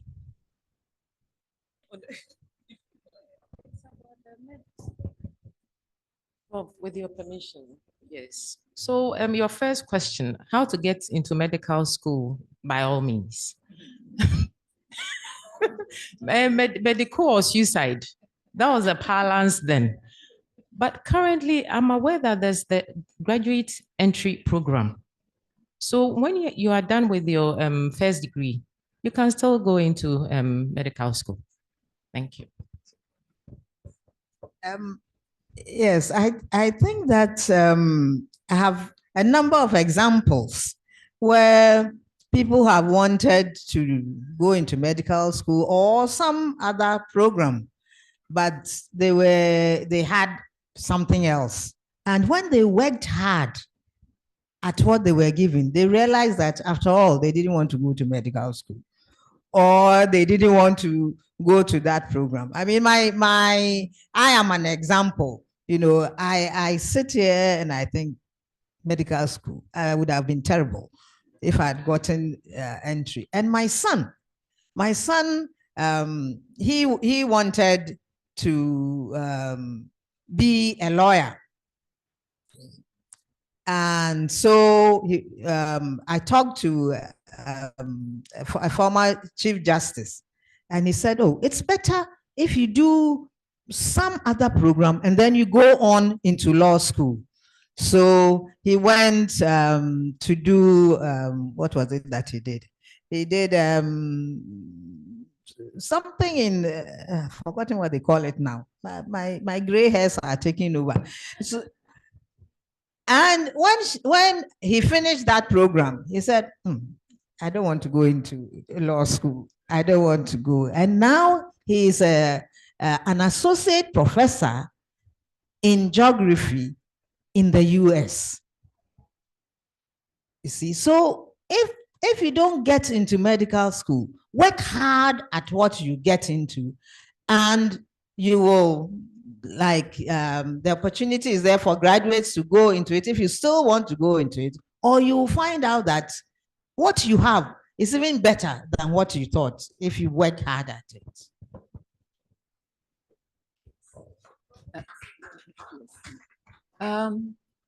Just one more thing. I think it's really lack of counseling. And I realize that you're doing better now with counseling, but if students are counseled and given the options and understand what they should look forward to. I mean, most families want, it's medicine, engineering, or law. You don't do these three, you're nothing.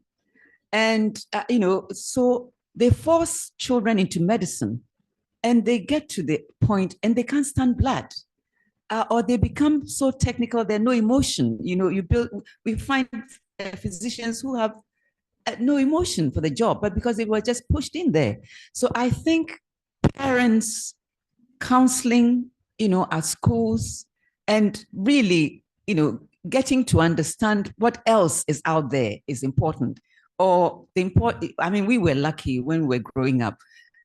Summers, we had a group of students at Kolibu. We worked in all the laboratories, chemical laboratory, so we were able, with those who wanted to go into medicine, to see if they really wanted to go into medicine. So this is what we need to do. Mentorship, and saying mentorship, I'm so happy to see Prof. Ephraim here. And our convener really doesn't stop to get to the tops. She brings all her mentors and we're so delighted for her, and we're always there to support her. So this is what, look for good mentors, because mentors are there to guide you to, be part of their networks. So counseling, getting to know the global outlet of what you want to do. You might decide that what your main topic is really not what you want, once you know what else is available. So please look for mentors, understand the global aspect of what you want to do, and just work hard, and you get there. Okay. The follow-up question: what keeps you going? Well, your faith. For me, having faith, and I was brought up in a Christian environment, that life is not just walking through. Life is full of challenges.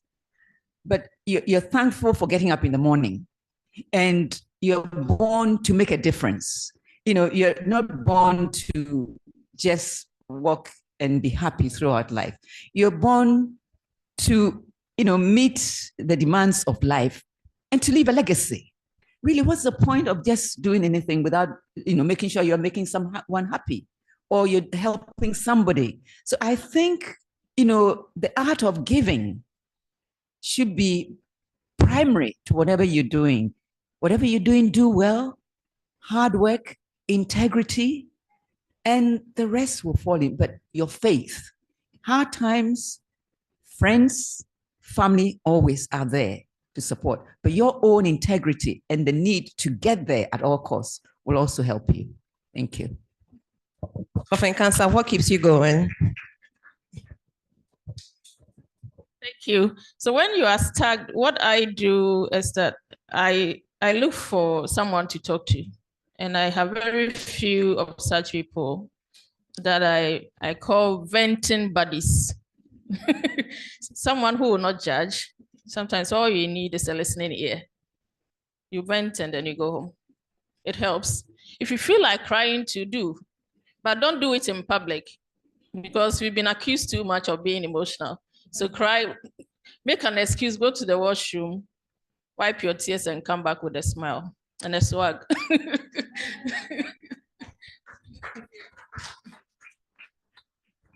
Thank you very much. I'll limit the questions to only that and acknowledge a few people when we move on. We have Dr. Trinity Amatagbo, Senior Research, CSIR, Senior Research Scientist. I'm sorry, I'm having a difficult time with the handwriting, so forgive me. So, Dr. Trinity, can we see you? All right, please give her a hand.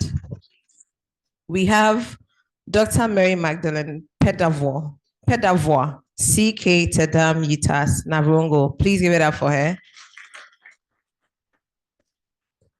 We have Dr. Caroline R.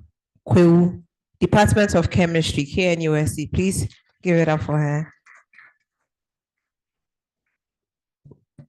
We have Professor James Hawking Ephraim, former Vice Chancellor, Catholic University. Please give it up for him.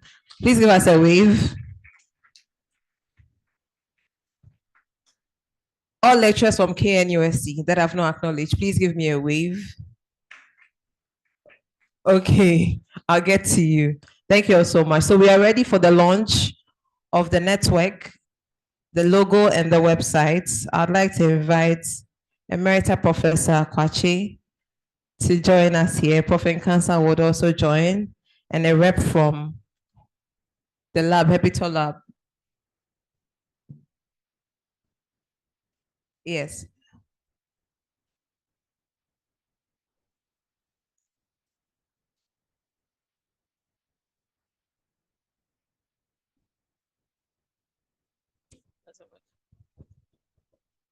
So maybe I can talk about the logo. It's a new addition. Yes.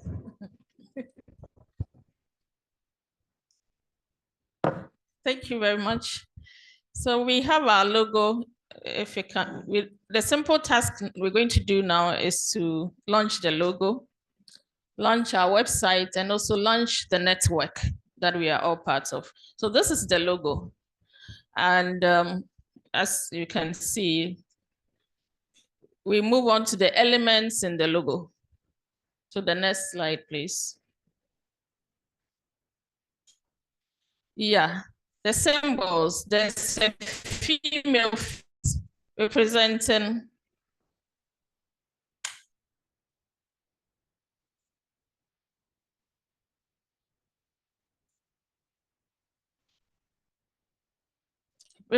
all women because it's a women network. Then we have a benzene ring inside a round bottom flask, chemical research. And then the Women in Chemistry Network, the acronym inside the benzene ring, meaning we are all involved in this kind of chemical research. The circle signifies all embracing and global outlook of the network. In terms of the colors, the color purple represents femininity and creativity, which we all aspire to do if we are not doing already. Then the lime green is nature and sustainability, which is also connected to the chemical sciences and science in general. And the black is for professionalism and power. We believe that we are all powerful women, or we are powerful women in the making. So that is our logo, and I declare it launched. In the name of the Father, and of the Son, and of the Holy Spirit. I'm Catholic.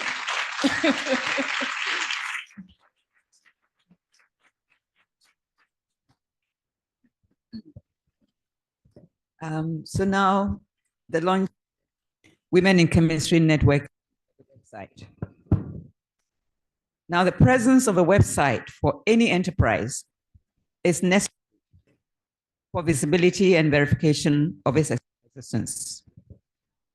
It is quite exciting that Women in Chemistry Network is able to have a working website the very day that they are outdooring their presence. The website domain name, hosting and content design was sponsored by Heritage Labs Limited. We're hoping they'll be here, but if they are listening online, pick your phones, go to www.womenchemistry.network.org. Have you all got your phones? Good. Let us all explore and ourselves with all Women in Chemistry Network has to offer. Note, the website of the Women in Chemistry Network is duly launched. In the name of the Father, the Son, and the Holy Spirit. Amen. Okay.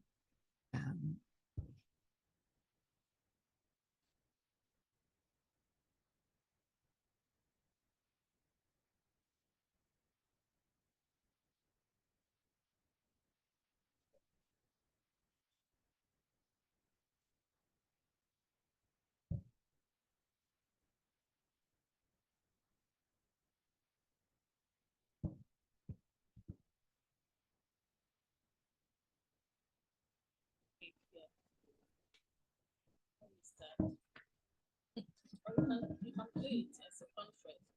You can play it now. The video on the cake.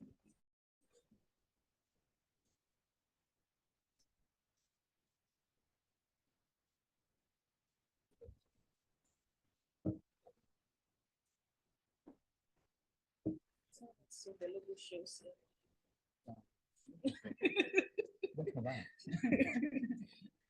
Fantastic. We're in a moment, but I had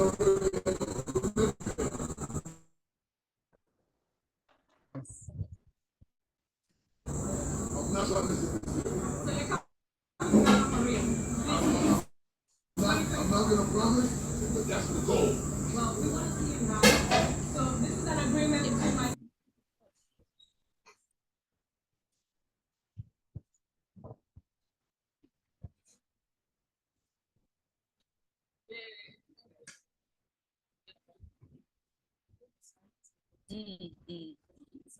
Okay.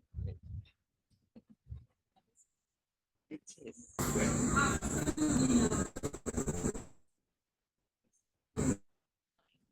Danielle, by the way. I know you went down in 2009. Yes. And I'm just wondering, I'm sure a lot of Ghanaians are wondering, when are you coming back to Ghana? And featuring other people in Ghana? I was actually going to come to Ghana last year. During the holiday season, Christmas. Dave Chappelle was trying to bring me. But we're in the moment. But I had already had a commitment. So you're coming to Ghana for real? I'm So beautiful. It's try to go to the tops. She just innovates.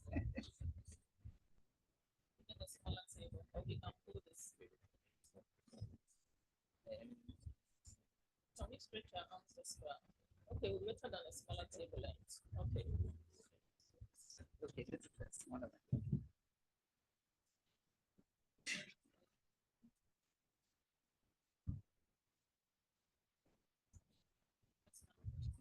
Okay.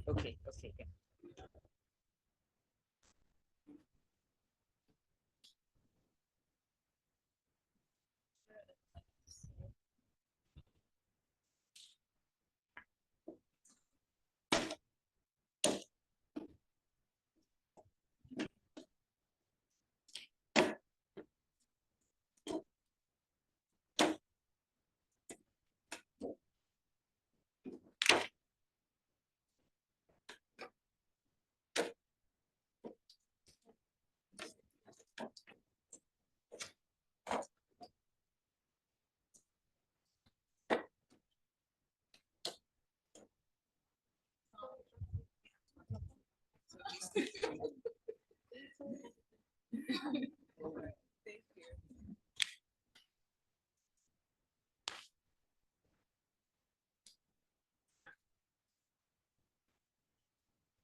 Where do we go from there? Yes. Now, can you imagine anything more beautiful? I tell you, Professor Marian just goes to the top. She innovates, right? We've got the elements, just about everything to remind us that we are central to chemistry. So the network is duly launched. In the name of the Father, the Son, and the Holy Spirit. Amen. Amen. Wonderful, wonderful, wonderful. Thank you. Thank you very much. Thank you very much. That's a very beautiful cake. For those in the social sciences, we really don't really understand what they mean, but we'll pretend we do. All right, so we would like to take some messages from some state and public officials.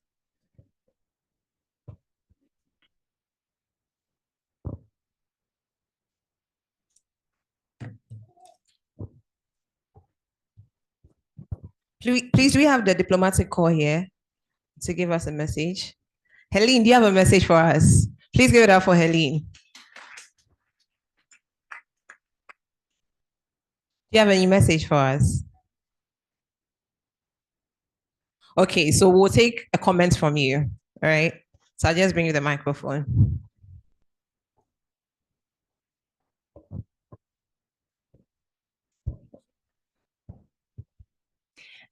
Good morning from my side. I'm very glad to be here. Sorry, I didn't prepare any message, but I also think that you all have a lot more to say in this room than I'm also from the social sciences.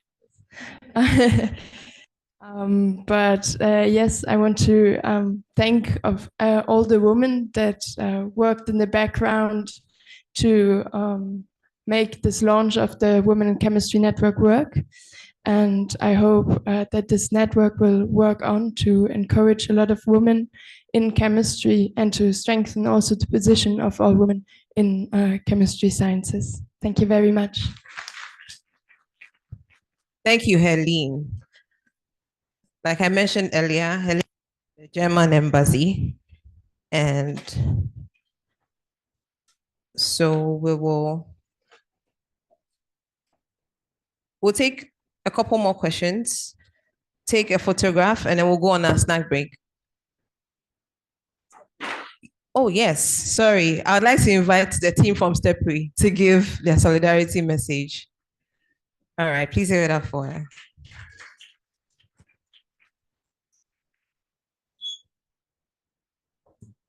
Thank you. Can we do it better? I'm told clapping is good. Can we do it better? Better, better, better. And I realized that during the luncheon, the room was a bit quiet. So, Madam, with your permission, can we be upstanding and say, long live women in chemistry? Upstanding, please. Can I hear long live women in chemistry, network of women in chemistry? How? It's weak, oh, please. This, I won't take it. Again. Amen. I feel like preaching this morning. It's wonderful to have all of you.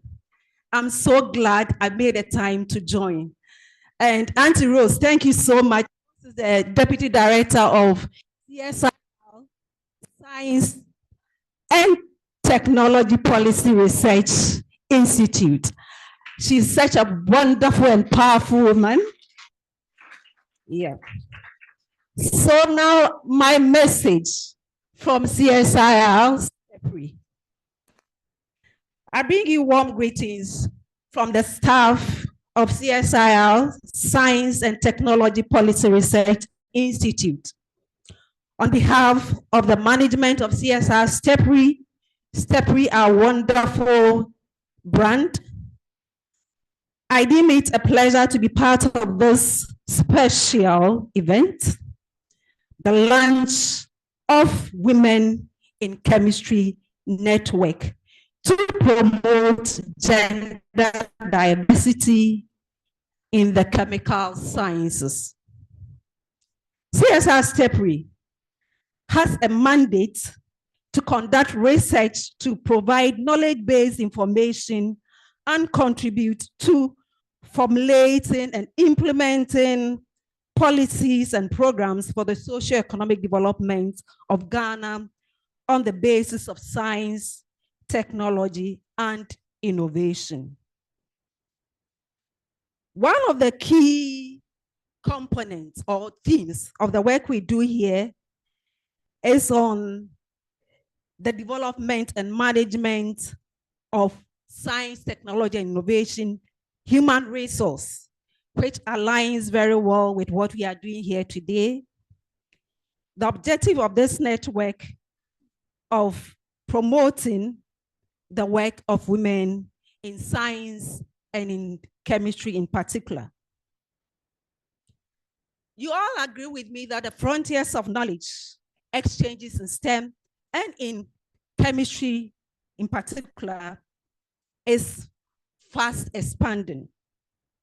And we in STEPRI cannot be left behind in this. I want to agree with you that we women play very leading roles, and we are proud of that. Despite all the challenges we go through, we still have our heads up high, and we do it better than the men sometimes, and most times, of course. And I'm also very happy that I see male faces among us. I always say that if you want to get to me, talk to my husband. It doesn't mean that you cannot get to me, but it's better when they understand and we are on the same platform and then we argue it together. We are not very much good at this, but we have the power and the skill to always bring the men along, to appreciate the unique qualities that we bring along. They know. And Prof Ephraim was telling me that the men, they know the special gifts that we have from God.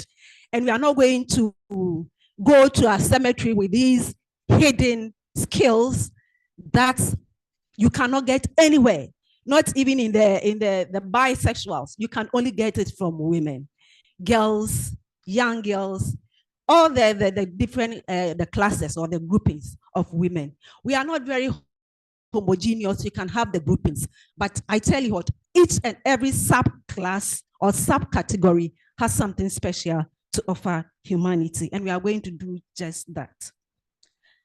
So, distinguished guests, ladies and gentlemen, it's difficult to decide where to go after a first degree in chemistry sometimes. And it's not just because we don't have the options and opportunities, but most times to have the knowledge of what to do with chemistry is sometimes challenging. And so in those days, say it's either medicine, pharmacy, or just stop the sciences.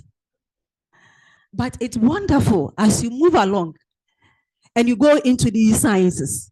Chemistry, because today is the day of chemistry. And chemistry is not just the science, the art of bringing life, the art of bringing people together as we are doing today. And I want to say that we in STEPRI, we are going to join the voices that you have brought together here. We are going to make the noise.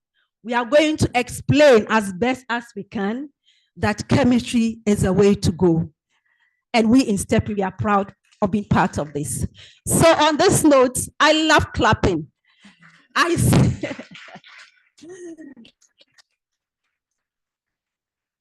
On this note, I say long live Women in Chemistry Network. Very resounding good morning from we in Stepri. And we say have a successful launch and hereafter. Thank you. Thank you very much. We really appreciate it. So because of time, we'll give all our speakers 2 minutes and then we'll move on. So we'll take a solidarity message from the Ghana Chemical Society.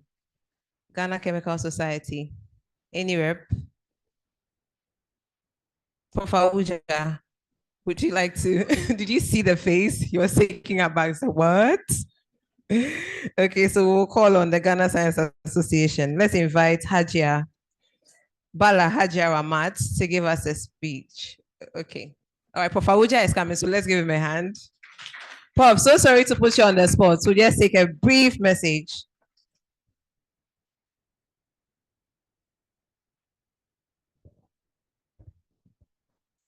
Hello. Thank you very much for the opportunity given me to say 1 or 2 words on this occasion. And I'm happy to see at least Prof. Ephraim as some of the men around, not only women. It's women in chemistry, yes. A few years ago, 2018, the Royal Society of Chemistry launched a program in which they wanted to find out to what extent are women involved in chemistry. And it was found that at the base, yes, you have a lot of chemists, but when you get to the top there, professors and so forth, very few people are able to get to that stage. And they realized that it's not because women were not capable of getting there, but there were a lot of bottlenecks that prevented them from participating in chemistry. And I'm glad that, well, I gave a copy of that to Professor Marian Kansa at that time and a few other people in our department in KNUST. And so I'm happy that this program is coming on today to encourage women to be active in chemistry, to participate fully in chemistry. Again, I want to make the example, give the example of the Royal Society of Chemistry again. Currently, the chief executive of Royal Society of Chemistry, which is one of the biggest chemical sciences in the world, is a lady.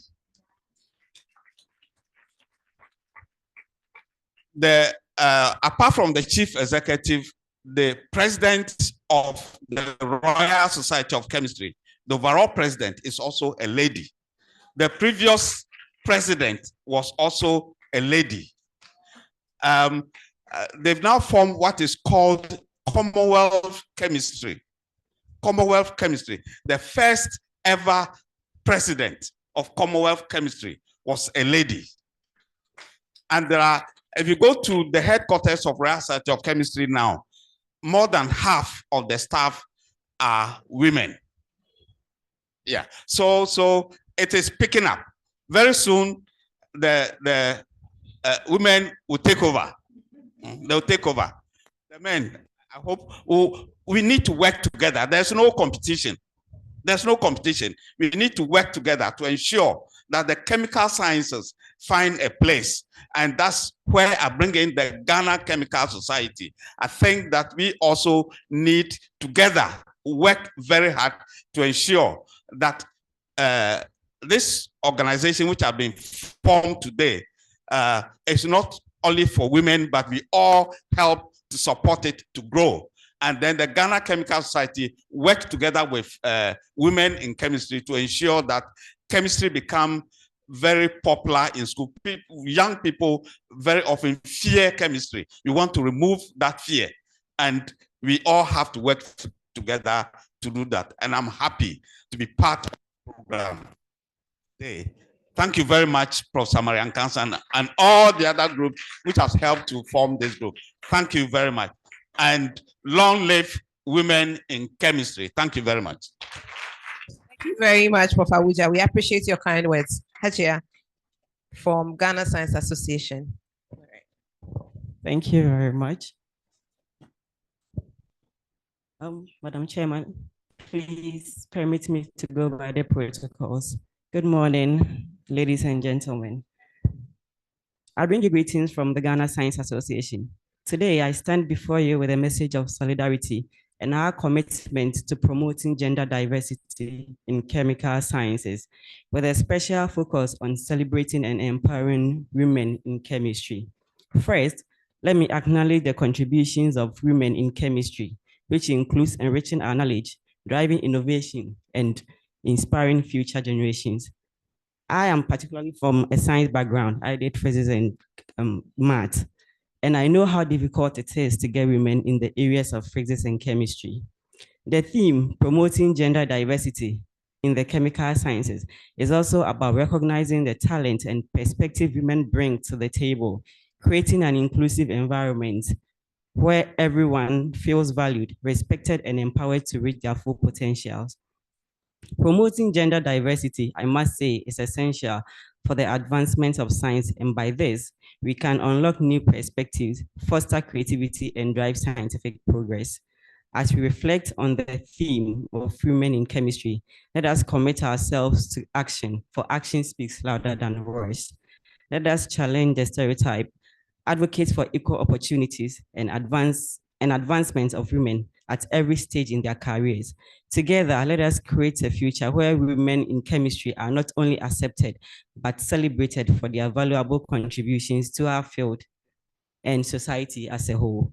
The Ghana Science Association extends its heartfelt wishes to you as we collectively endeavor to advance the field of science and empower women, placing them on the forefront of science achievement. Thank you very much. Thank you very much, Hajia. Action speaks louder than words. We'll take a solidarity message from the Ministry of Education. Any representative? Okay. Ghana Education Service. Any rep? Okay.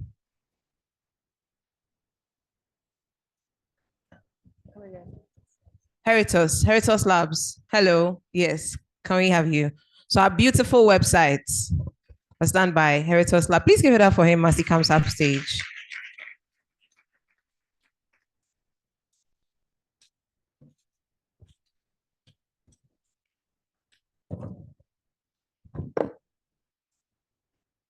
That's Mr. Emmanuel Prince Amate. All right. Hello. Good morning to you all. Prof, I salute you all. So we've had the opportunity of working with Professor Nkansa, and then also have the opportunity of listening to Prof. Kwachi, Emeritus Professor Kwachi, at some point in time. I know Professor Usudeko in KNUST. I was with IHCF, and her son was also my mate. So I know her a bit from afar. But this morning, it's about the women in chemistry, and we are here to solidarize with you. Our work has always been in research, innovation, commercialization, and any agenda to help build researchers and innovators in Ghana brings our interest. So tomorrow we are doing the African Research, Innovation, Commercialization, and we want to extend our invitation to you all. But aside that, we also want to say that we appreciate what is going on. Except to say that, Prof, after giving all the stats, I thought you were going to say that women have taken over already. Because if the current and the previous president are women, then it means that the takeover is complete. So we are here to support you, and we are here to say that key to what we do is on GESI, gender equality and social inclusion. Inclusion is very important in the gap that we pray. And so our sincere gratitude to Prof. Nkansa, whom we've worked with, and also known faces here that we've had the opportunity of working with, and also want to say that thank you and want to wish you all the best for this initiative. We know that a time will come that you reap the fruit of this labor. And so we say that thank you very much and we wish you well. Thank you very much, Mr. Amati. I'd like to invite Ms. Elizabeth Hazel, a representative from Voltec Ghana Limited. Ms. Hazel. Yes, please give it up for her. Sorry. So as she comes, please bear in mind that we'll be going for a breakfast break. And right after, we'll reconvene. Okay, yes, so the website is up. You can see it on the screen. And so how many of us have been able to open it on our phones? Okay. So take your time, go through everything that's there. And yes, I'm sure you have the opportunity to learn a lot from that website, okay? That's our convener, Professor Mariana Santuan Kansa. And that's Madam Latifa, Dr. Latifa Mohammed. All right, so Voltec. Thank you very much. Good morning, everybody. Okay. All right, so I'm Elizabeth. I'm with Voltec. I'm with the communications department. And one thing about Voltec is we support women mostly, even in leadership and especially in STEM. And as a business and the subsidiary of Coca-Cola Beverages Africa, we are very keen on making sure that women in Africa and Ghana who are in STEM are given the right opportunities. So we have partnered with some organizations like the Girls in Science and Technology GIST to make sure that the ladies who are in high schools and universities understand that when they come out, there are opportunities for them. And so Voltec is very glad to be part of this initiative, and we wish you the very best, and we are very glad to be on board. Thank you very much. Thank you very much, Ms. Hazel. Do we have a representative from the Ministry of Environment, Science, Technology, and Innovation? Any rep? Okay. Ministry of Gender and Social Protection. Ghana Institute of Engineering. Any rep? Okay, please, would like to take a solidarity message from you. Association of Ghana Industries. Any representative?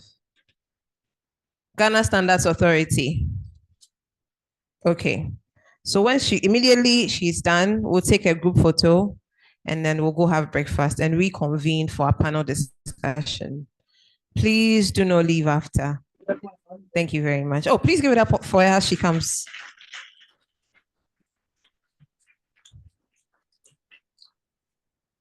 Yeah. Thank you. Wow, service. Good morning. Good morning. Madam Chairperson, please, permission to stand on existing protocol. Yes. I'm very excited to be here. I've known Professor Kansa way back from KNUST. She used to come for every morning mass. She is a very dedicated Catholic, and she was very serious in everything that she did, and I admired her from afar. I've never told her before, but I just admired her, the way she did her things, and she was not like some of us, we are, she was very, very, very, tidy and kept everything very, very nice. So I'm very proud to be part of this initiative, and well done, Prof. So I bring you greetings from Ghana Institute of Engineering, and my topic. Okay, sorry. So we're very happy to be part of this. So I bring you warm greetings from the Chemical and Mining Technical Division of the Ghana Institute of Engineering. The Ghana Institution of Engineering is a professional body responsible for licensing practicing engineers in Ghana. The institution has 4 technical divisions, which includes the chemical and mining division, of which I'm a member, and Dr. Latifa is a member. So we all started with chemistry, but we are all engineers now. And it all starts from chemistry. Believe me, everything starts from chemistry, as we've heard from all our speakers. The chemical and mining division is made up of practicing engineers in the chemical, petroleum, mining industries, and its related fields.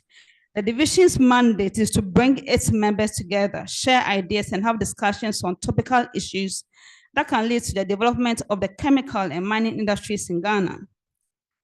The chemical industry is diverse and plays an important part of the global economy and the supply chain network. The diversity has given all genders, especially women, the opportunity in the pharmaceutical, oil and gas industry and mining sectors. In a world so male-dominated, especially in the chemical industry, the chemical and mining division of the institution is proud to boast of professional women engineers who have taken up top roles and responsibilities within the institution and are involved in delivering best results as expected. We are particularly happy to share in your goal of creating and building the capacity for women in the chemical sciences on the theme dubbed Promoting Gender Diversity in Chemical Sciences. The proportion of women to men in the chemical sciences is one that needs much attention by ensuring all employees and individuals have equal opportunities and are treated fairly regardless of their gender. The chemical sciences today continue to acknowledge the quality of female leadership available within an organization, and this will make a competitive difference in the way the organization adapt to new ways of working. On this note, Madam Chairperson, we, the Chemical and Mining Division of Ghana Institution of Engineering, are ready to support the Women in Chemistry Network to promote gender diversity in the chemical sciences. And I'll also encourage our students here to also veer into engineering, okay? You can start, I'll use Dr. Latifa as a very good example. She started with chemistry, and then she did her master's in applied chemistry. Applied chemistry is like engineering. You're applying what you have studied. And she also did a PhD in chemical and biological engineering. So please, you are very, very welcome. Don't think that any course that you start with, you can always veer into engineering. And I will advise you to go into chemical engineering so that you're part of the Women in Chemistry Network. Okay, thank you very much. And greetings from Ghana Institution of Engineering. Thank you.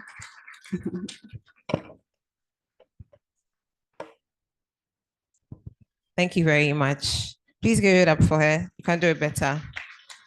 I know we've been sitting for a very long time. We'll move very soon. And so we'll take photographs. So we'll do that outside. And this is how the order is going to be. The members at the high table will take one, and after the sponsors will join, and then we'll have dignitaries also joining, and then we'll have a special one for the Achimota girls. I'm jealous, but we'll have you take a special one with our dignitaries, and then we'll all take a group picture. Okay, so let's kindly get up, and before we all move, our dignitaries at the high table will move out first, and then we'll all follow. Please, can we get a musical interlude?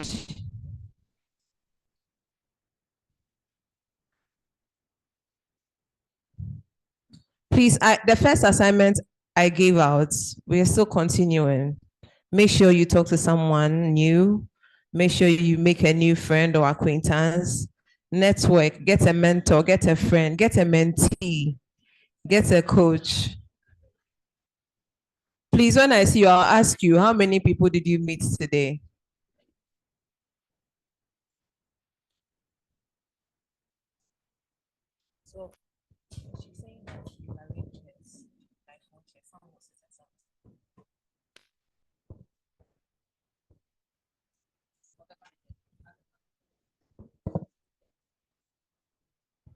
So those in the t-shirts, the Women in chemistry network t-shirts will also take with a higher table. All right. Yes, please, you go out. I think you can use the side.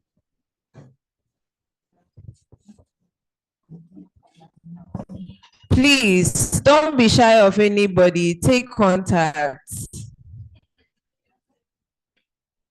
And would like to acknowledge the presence of multimedia. Thank you so much. We appreciate it.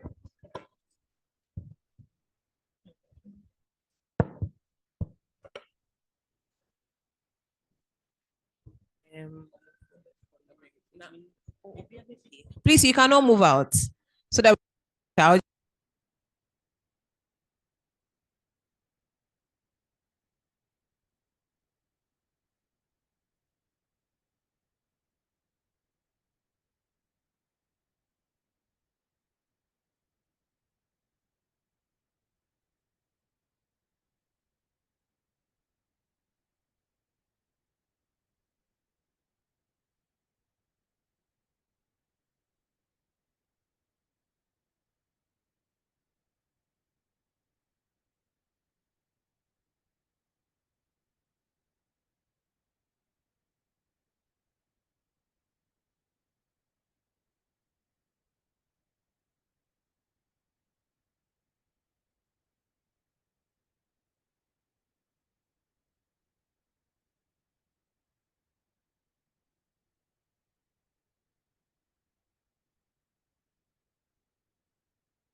for the assay lab department, and as well as the lab managers of the company in the processing lab. My lab happens to be a mineral lab. So we are in charge of the analysis and feeding the metallurgists, the geologists, the mine planners, and their feedback so that they are able to work. I'm married with 4 children. And I love reading and traveling and mentoring young ladies, especially in the mining industries. You have, hardly do you see women in certain managerial roles. So I like mentoring young girls to come into chemistry. So I'm also a member of Women in Mining. So we do a lot of activities, STEM and other career guidance. And so I'm actively involved in some of this, and I love to see women progress in chemistry. Thank you. All right. Hello. Okay, so I'm Dr. Caroline Rosemeyer Kwao. I'm a senior lecturer at the Department of Chemistry at the Kwame Nkrumah University of Science and Technology.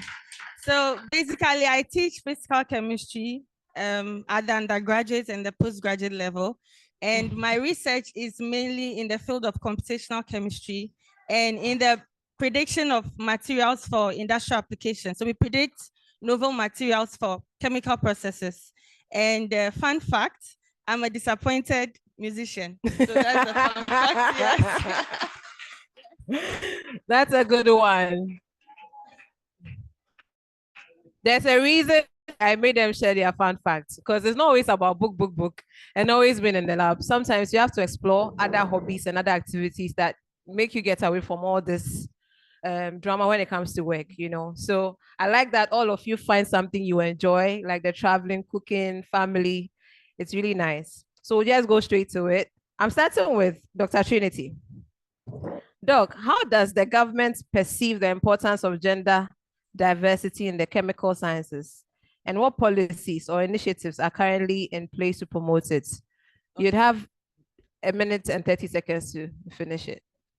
So government perceives the importance of gender diversity. Please, we can't hear you. In all sectors, including the chemical sector, as very crucial for sustainable national development. Okay, all right. Please, did you hear what I said? Okay, so I said the chemical science is not singled out, but government perceives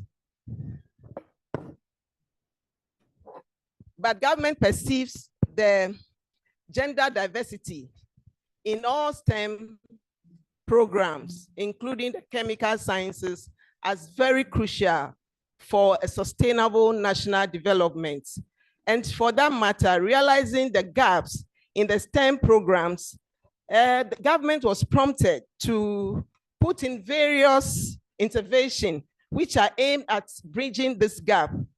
This includes the national policies, the gender policy, STI policy, and for the STI policy in particular, a key objective is to build human capacities to enhance STI capabilities, especially gender transformative programs. There are others, including strengthening partnerships and collaboration among various STI stakeholders for sustainable development. So I think I'll hold on for now. All right. Thank you so much. Esther, how does your organization, how does it prioritize gender diversity and inclusion in its workforce, particularly in roles related to chemical sciences? Thank you. Yeah. My organization is geared towards enrolling a lot of women in the mining industry. As we all know, mostly the mining industry is male dominated.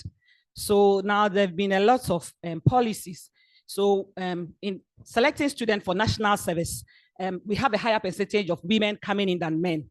Then in also engaging or employing workforce, higher percentages are normally given to ladies that are coming on board. So I believe these are measures the company is pulling. And those in the chemical sciences are also being, we have been giving capacity building, we've been trained, and we are being encouraged. There's this that came in recently to encourage more women in the mining industry with maternity issues. I think it's a new thing that came in. Even when you are on maternity and are supposed to go for conferences, the company is ready to sponsor your caretaker, provide accommodation, transport, and everything to encourage you to go and build up capacity to enhance the company. So I believe these are new dimensions that the company is doing. And also we have 4 months maternity for women instead of the 3. So we have started it. Please give it up for policies organization. That's doing to encourage more women. And let me put in with my aspect, I'm also being a woman managing the lab. I'm also trying to bring a lot of women. Recently, I have 2 sections in the lab.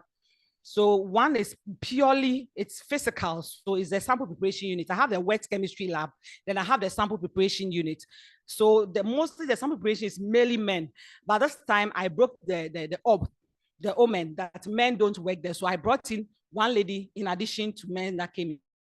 So gradually, these are policies and personally trying to bring in a lot of women on board. Thank you. That's great. You're welcome. Mrs. Ejapon, Jemima Ejapon, I would want you to take the same question.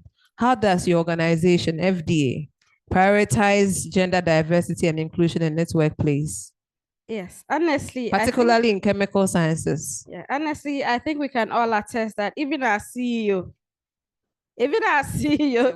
is a female, and that should even tell us that we take gender diversity very seriously. She most of the time advises most of the women to grow in the institution. If I won't lie, most of our workers are female. The females dominate more than the males at the FDA. Taking the lab, for example, most of the staff at the lab are mostly female, and they work equally as the males. When you are pregnant, I think if I can remember, you are given some time to take care of yourself and also continue to do your work as a staff. Your stress is a bit low, like there's no force or anything. You can work amicably with your other male colleagues at the FDA. So the institution promotes gender diversity naturally. Yes, that's what I can say. Thank you very much. Please give it up for her. And it's true, the FDA boss is actually a woman, and I think they are doing quite a good job. So give it up for her one more time. So, Mary Magdalene, Dr. Mary Magdalene, I'll get to you. In your opinion, what are the most effective strategies for fostering a supportive and inclusive environment for women in STEM fields within academic, research, and industry settings? What is your opinion? In your opinion, what's the most effective strategies? Thank you very much. In academia, I believe that when women are employed or pick up their post, we know what we are signed for. But sometimes we may get a bit distracted. So when you are employed, your employer should tell you how you need to grow. For instance, the criteria for promotion. And you should take note of that from the beginning. Women especially, because the guys, they have their networks and all that in the go. I can use my story where I am alone. If you are not careful, you will just fade out because you don't have the networks. So once in a while, there should be capacity building for us. Remind us, okay, you need the 7 papers to get your next promotion. Then you are working towards it. Then your HOD keeps on reminding you. There's capacity building training for you. How do you even become visible? Some of us, we have not updated our social media platforms. Nobody's aware of you and you are just there. You are so much engrossed with the other issues like family and all that. So I think institutions should have the gender mainstreaming policy, and not just that, ensure that it is working. Give the females or the women periodic training, capacity building, and ensure that we are really doing what will help us grow. And for us, we should also know that what we have signed for demands a lot. And sometimes we need to sacrifice. We really need to sacrifice to be able to grow. So I think the institutions should do their part. And then we, when we pick up our roles too, we should try to grow. Thank you. Dr. Caroline, I would like you to add on to what she said with the same question. What are some of the strategies in your opinion? Okay, so I have 3 suggestions that I'll make. So the first one has to do with when, for every venture that you are in, for example, if you enter into graduate school or maybe you come to the work environment, the key thing you need will be the right network. So like Doc was saying, the network is very critical so that you make sure that the people who are around you are supporting you, your friends are supporting you, and then you cut out the toxic relationships. So the network is very crucial, as well as having mentorship. So mentorship, someone who has experienced what you are going through to guide you and let you know about the hurdles that are ahead of you so you can carefully navigate. So it has to be networking, having a mentor, and also having a role model. So when I started off, there were females who ventured into computational, but then they stopped along the way.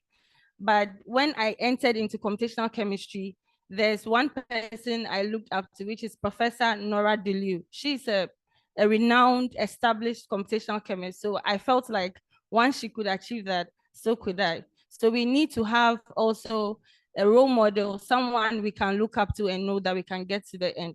Yes. Thank So you those very 3, much. yes. All right, please give it up for them. If you are very observant, you realize that we have a diverse panel.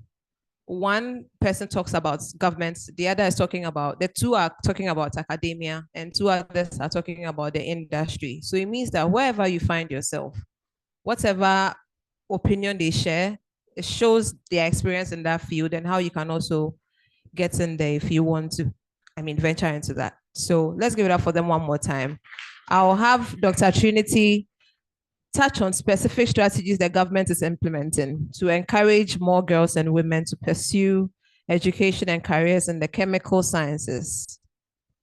So again, with the chemical sciences, as with the STME, the strategies include STME clinic, which started in 1987. And it's also, they also had— Doc, please, what is STME for those who may not science, know? technology, mathematics, and engineering clinics. Okay. For girls all over the country. It was, I think, on district levels. And I think around the same time, they started training the teachers to be district coordinators of this program. They also had a girls' education unit, which was established to work towards reducing gender disparities in education. And then I think for the the SCI policy, one strategy was to enroll 60% of, that is all, both men and women in the public universities by 2020. And specifically 50% female for all new entrants and 50% for total enrollment. So there have been various strategies. These are just a few of them. So I think government is on course as far as— Are we seeing results from these strategies? I think so, because the numbers have improved. Okay. And the numbers have improved. For the public universities, the numbers have really improved. But for the research institutions, for chemical sciences, I would say we haven't really improved that much. But at least we've seen some improvement, about 2% since that time. So if we stick to these strategies, do you think it will get better?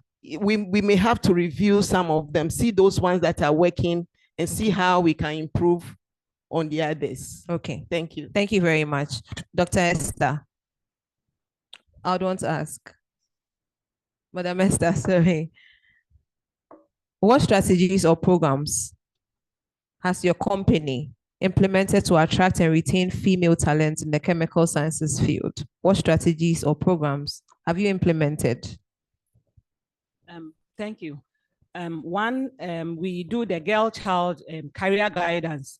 We started from the basics. So normally we target at the junior JHS schools so that we can catch them from there, drawing them to get into science, the STEM system, so that from there we can pick it up.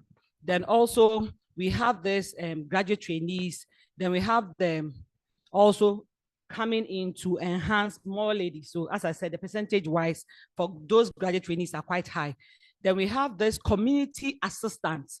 So that one is general. So we try bringing men and women from the communities that have skills, but pertaining to science, because it's mostly mining related. So that one also, we try to get them on board. So I believe these are policies the company is also doing. Then women in the company are also given the opportunity to build up capacity building training, then also promoted. Recently, for the past 15, 18 years, there's been no female manager at the managerial level. So recently we have 3 women coming on board, and I believe it's an improvement, and the company have women coming up in the industry. So I think these are measures the company does, and also training of your choice. So we have those training. The company is readily available to assist whichever way. Even internationally, you can still go for training if you really apply for it. So these are measures I think my company is doing to promote women. You mentioned of how your company attracts. How many have you been able to retain? How often do you retain those you attract? Mining industry is one of the companies you will have to work in, looking at the enumeration and the facilities and the things around it. So we hardly get women off the system. But unfortunately, the women that are coming in is quite low. During national service, you have a few women coming in for national service. So we try to maintain. Basically, at my end, I normally retain most of my national service ladies or men, but mostly for a woman, you have an upper hand over men. So I think that is how we have started from the basic level, trying to get them into the secondary school for them to get the science, the chemistry, and other things. Then while they finish, we also have attachment. So we give upper hands to women. So all these things are measures they're coming. So we retain them. Thank you very much. All right, thank you. All right, Mrs. Jemima, you take the same question. The strategies or programs FDA has implemented to attract and retain female talent. Okay, so because of the nature of our job, we usually do stakeholder engagements with schools and with churches and marketplace. And one of our marquee points, especially when it comes to cosmetics, is, let me say, skin lightening. And we know that most of skin lightening is majorly done by women, even though now some men also involving themselves in skin lightening. So we do all the stakeholder engagement, go to the schools, advise our young women, please desist from skin lightening. You are beautiful regardless of your color. You look nice however you are. We do other programs where we talk about feminine hygiene, where we advise young women to stay away from all this. I think we've seen them body enhancement products like vaginal tightening, Botox enlargement, etc. We advise these young women that all these products are not registered by the FDA. We don't register any sort of vaginal tightening or all these sorts of body enhancement program, just so that Ghana can retain, the women we have. We can retain as we are. Your natural beauty, how you came is how you look. So we do this periodically, almost like quarterly. We go on this venture. So we try to do these things to educate our women all over. Okay. Yes. Still on you. Okay. Okay. All right. Let me move to Dr. Mary Magdalene. Doc, can you highlight any mentorship or sponsorship relationships that have been instrumental in your career development as a female? And how can such support systems be enhanced for other women in the field? Surprisingly, or I would say, there haven't been any formal mentorship sessions for me. What I have been opportune to things that I personally try to get involved in. For instance, I applied for the IFS grant, and based on that, I got the grant with colleagues from other parts of Africa, and I got a lot of support, training, networks, and all that, and I draw on them till date. It's over 10 years, but I still draw on these because when there are opportunities for training, they would invite me. Aside that, I try to keep my networks, my supervisors from my masters, the undergraduates, and all people that I have come in contact with through programs like this. I try to stay in touch. And when there are opportunities, they draw me in and I learn. It is my desire to remain visible. That has actually propelled me. But for a formal mentorship process, I haven't had any. The institutions have not also, so far, I haven't got that from my institution where there is a regular mentorship program for females, or I haven't got that. But I think for us, if you are not getting it as I am, try to use your networks, and there is a lot that you will draw from. And that's what I have. A follow-up question. Yes. Even though you were not able to receive such support and sponsorships or mentorship, now that you've been able to use or leverage on some of the opportunities you found yourself, how have you been able to use that to support or mentor younger ones that you're actually teaching or lecturing? Yeah. So currently, I belong to the Women in STEM Association. I'm the chapter president for the CK TEDAM. Okay. We do outreach programs to the basic schools. We try, as she said, catch them young. Yeah. So for junior high school, senior high school girls, we bring them periodically to campus to give them training. Aside that, I earlier mentioned that I volunteer for organizations and some NGOs. GEM Ghana, for instance, is in Tamale. I find time to go and engage with them. The Barcamp Think Ghana Foundation, recently we had a Barcamp, and I do this speed mentorship. So you have the students come and then you join them. I've done that a couple of times. That's great. Yeah, so this is how I'm doing it. Those who did the distance project. So we did a follow-up recently in the district for some of the girls. Distance project, Caroline. Yes, so for instance, KNUST came to the north to do an outreach to basic schools. So months later, myself, WasteStem, we went back there. We saw that the number of ladies for that program was actually more than 60%. Yeah, those who attended the program. So we did a follow-up when we were celebrating International Day of Women and Girls. So things like this, we go out again just to, and about half of those who participated in this program were those from the previous distance project. They were excited to see me back there in their community. That's So amazing. that is what we Thank try you to so do. much. Thank All right, you. Dr. Caroline, I would want you to add. So the mentorship and sponsorship you have actually benefited from, Yeah, and how you're so- using it to. Yeah, so to support highlight others. the mentorship and sponsorship, that has been very pivotal in my career. I would say that in terms of mentorship, we have a formal mentorship program at KNUST. So once you're employed, you get a mentor. And once I met with my mentor, fortunately for me, my PhD advisor was my mentor. So once I went to meet him, the first thing he said was that I should explore other mentors informally. So personally, I have a lot of mentors. I have people I talk to I draw wisdom from in terms of relationships. They're also in the academic environment. So Prof. Mariam, when it comes to leadership, public speaking, I speak to her about my fears, what I can do, what I don't need to do. Prof. Ahuja does well when it comes to my personal life. Prof. Ade, my academic progress. So I have mentors that help me in a lot of fields.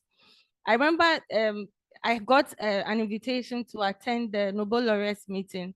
And my first thought was, I have to now get a visa and then transit. And I didn't want to just stress out. Yeah. But when I spoke to Prof. Mariam, she was like, no, girl, you have to go because it's going to change your life.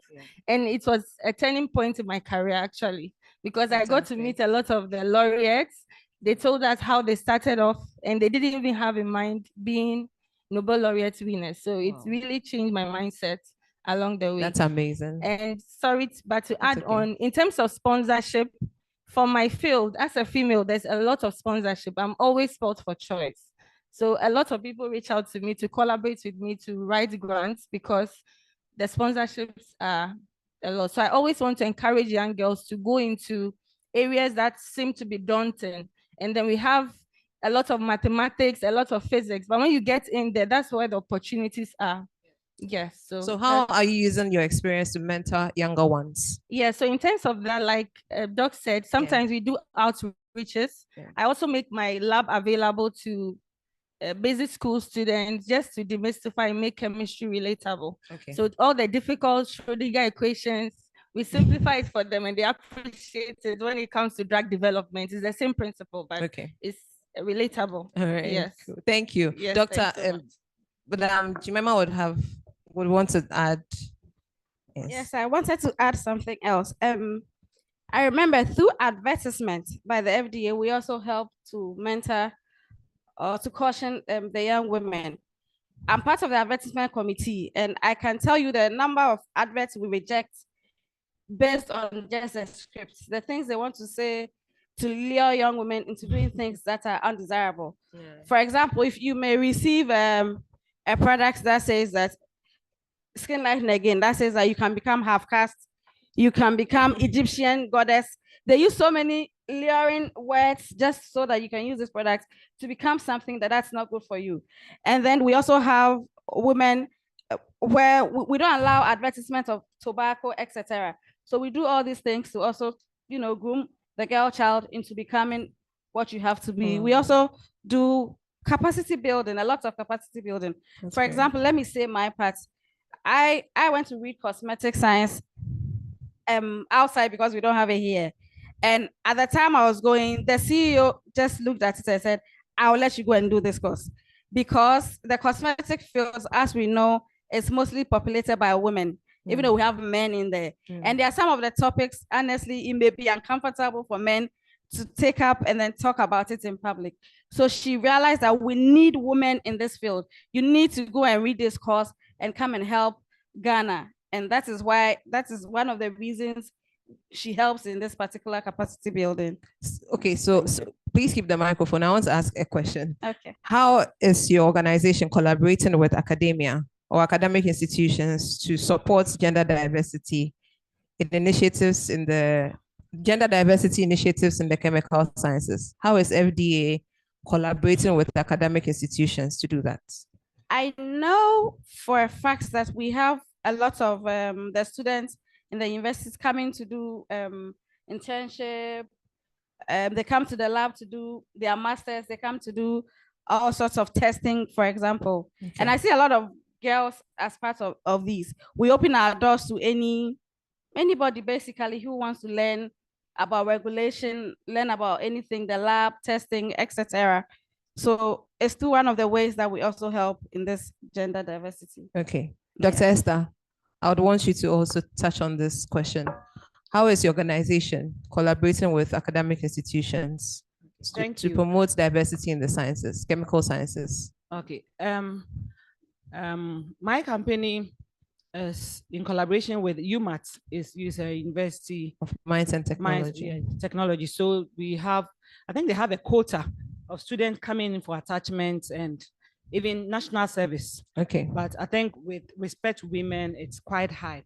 Then we also have the community assistants, and we have the Miners Wives Association, and the Manganese Ladies, we have also taken our point because we get scholarship from company to run some of these programs, like the mentorship, to bring up young ladies, and through their wives too, we have programs to train their wives and the kids, so that the girl child in them can also grow up to do chemical science. Then we company also have scholarships, scholarships, and I think they are running. So I think a lady in need can also apply. So also and I know company has sponsored a lot of them. Some even are currently working in the company. So I believe this and with the catchment area, so that we get a lot of women on board. Thank you. You're welcome. Dr. Trinity Tagbo, how do you envision the government's role in fostering collaboration between academic institutions, industry, and civil society to address gender disparities? So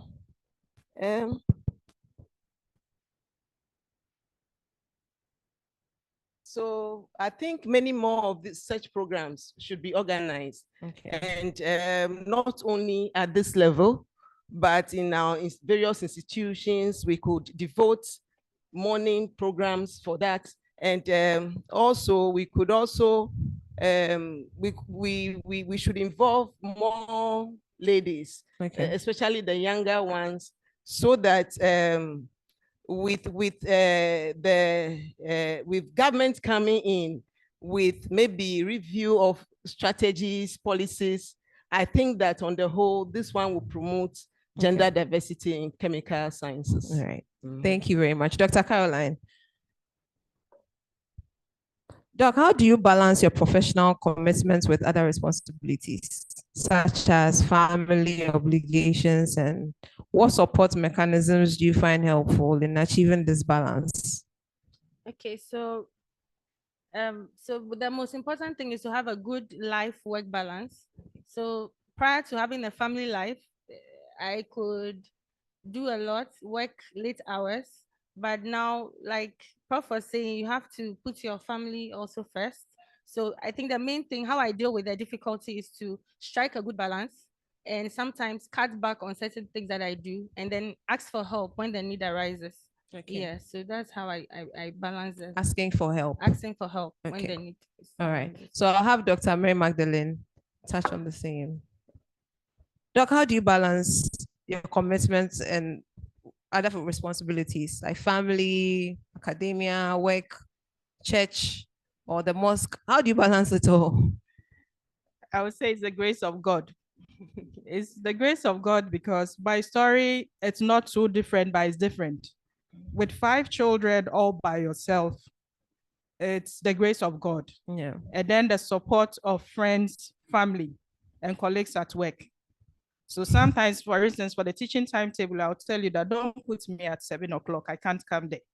So they would understand. And then please, after 5, I can't teach. I should be on my way home. So these are local arrangements you have to do, and they should understand because of your peculiar situation. But it will not always work. There are times meetings will be put at a particular time, and you need to be there. So you need that support of family or complete strangers sometimes. And when you look at the whole thing, then it's like you yourself, you are lost. There's no me time. And you have to try and make it.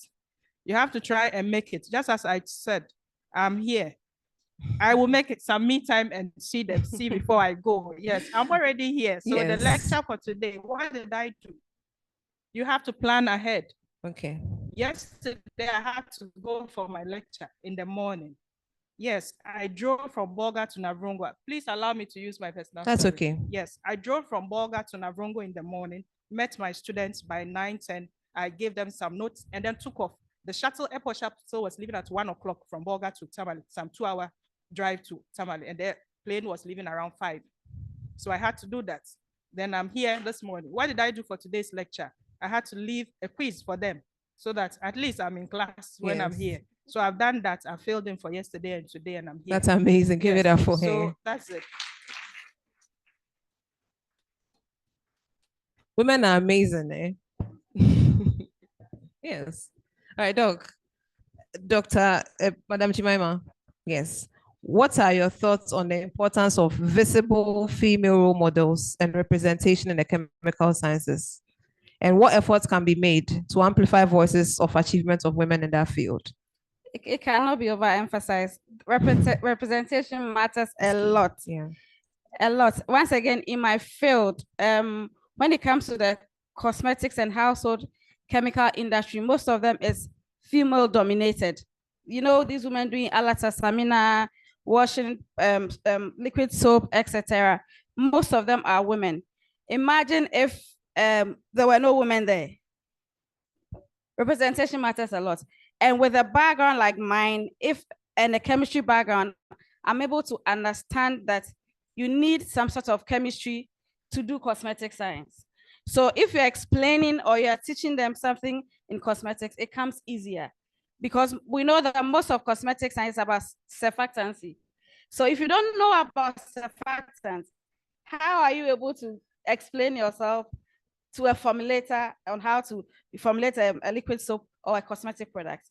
So I believe that it matters a lot, and we need to be encouraged to teach women in the industry about what they do. Okay. Yes. Dr. Mary Magdalene, how can female scientists leverage networking and collaboration opportunities to enhance their professional growth and impact within the chemical sciences community? How can they do that? You shared a bit of your experience, but I would want you to amplify on that.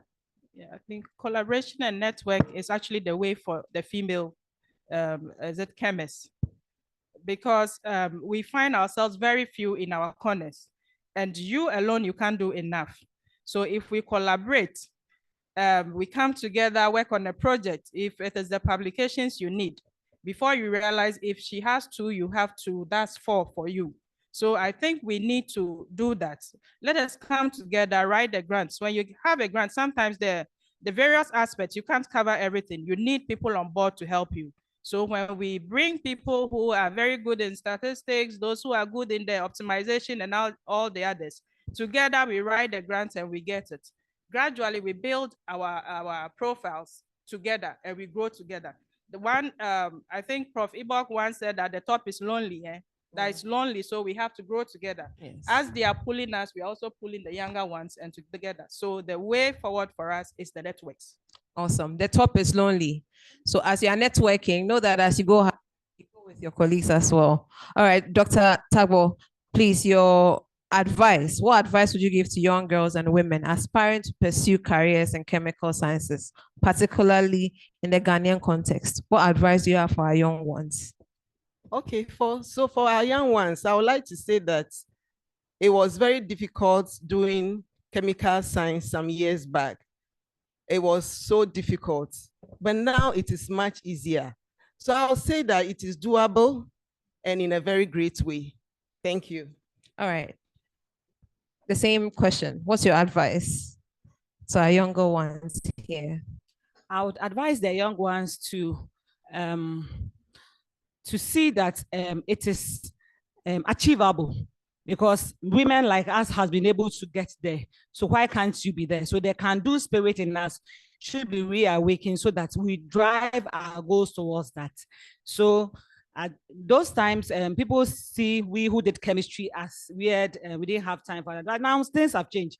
We are more vibrant because of the analytical mindset and other things. We are able to maneuver and get into places. So now things have changed. So get into them, brace up for them, work hard, and you get there. Thank you. You're welcome. Work hard and you'll get there. Dr. Caroline, the same question. What's your advice? I would say that after a BSc in chemistry, the skills that you acquire are in high demand. So we always say in our department that sometimes the students live abroad, and even our secretary also lives as well. So the skill you get from a chemistry degree is very vital, and it's in high demand, and you can get jobs in so many industries, from petroleum, cosmetics, drugs, fuel, electricity generation. So it's all over, and they shouldn't be scared. Once they are doing well in chemistry, they can pursue it. And once they are curious, chemistry is all about curiosity and satisfying it. So they can pursue a career in chemistry. That's amazing. Give it up for our panel members. They've done so well. Thank you all so much for sharing your knowledge and your experience with us. It's been very insightful. I'll take questions from 5 people. If you want to ask a question, put up your hand, raise up your hand. Or I'll call you by name. Oh, after all you've heard since morning, you can't tell I have any questions. Oh, we are tired. So you move around and then you ask the question still. All right, a comment. From our interaction with the young ladies, we realized that the pressure from home to do a particular subject is really high, and they are concerned about how to navigate that. So if we can, anyone share something to help them. All right. So we still have our professors here, and we are throwing the question to all of you. Our younger ones who are being catered for by their parents, they face immense pressure. They are being told what to pursue, whilst they have different desires. How do they navigate? I'll start with Prof. Osudeko.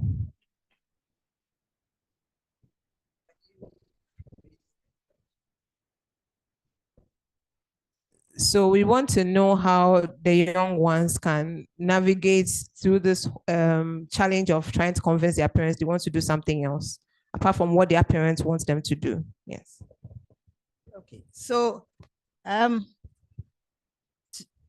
this morning I was asked a question in the opposite direction. That if the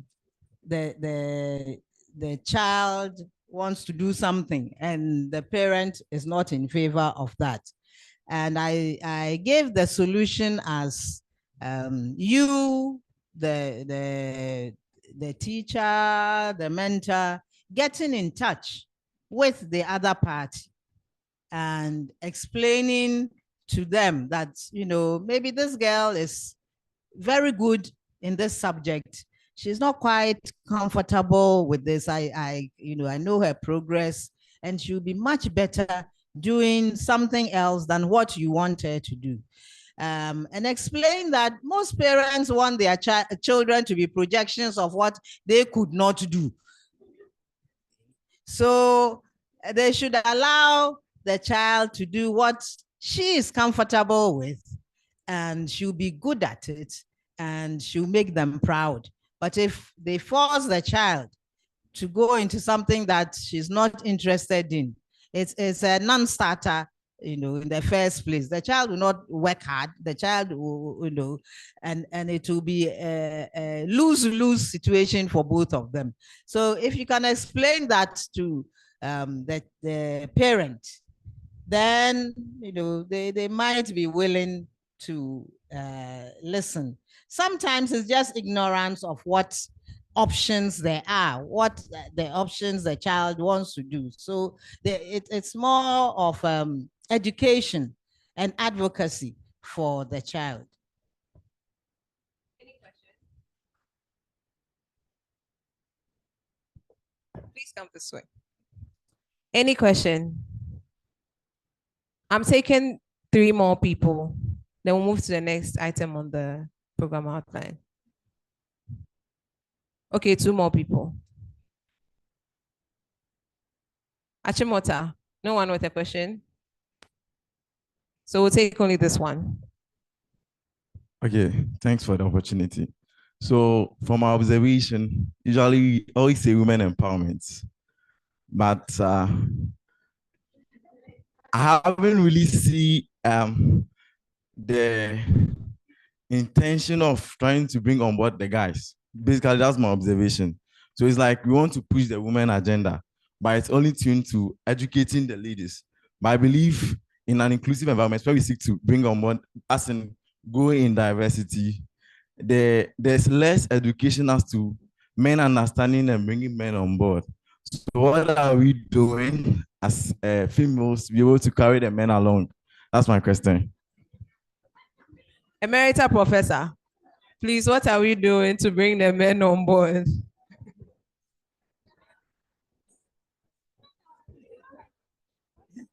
Yes.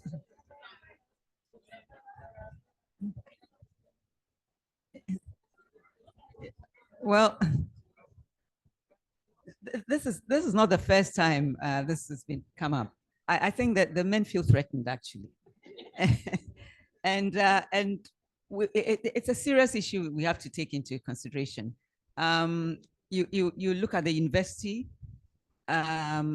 qualifications, degrees, awards, and it's almost as if the men have been cowered into non-action. I think it's time for that we work together. That yes, we're pushing women, but we shouldn't leave the men behind. There's certain subjects that you just don't find men at all. In fact, it's getting into medicine that all the awards and by the girls. So it's a serious issue. This is not the first time that it's been, talked about. And I think government, institutions, it's time that we bring a balance to what we're doing.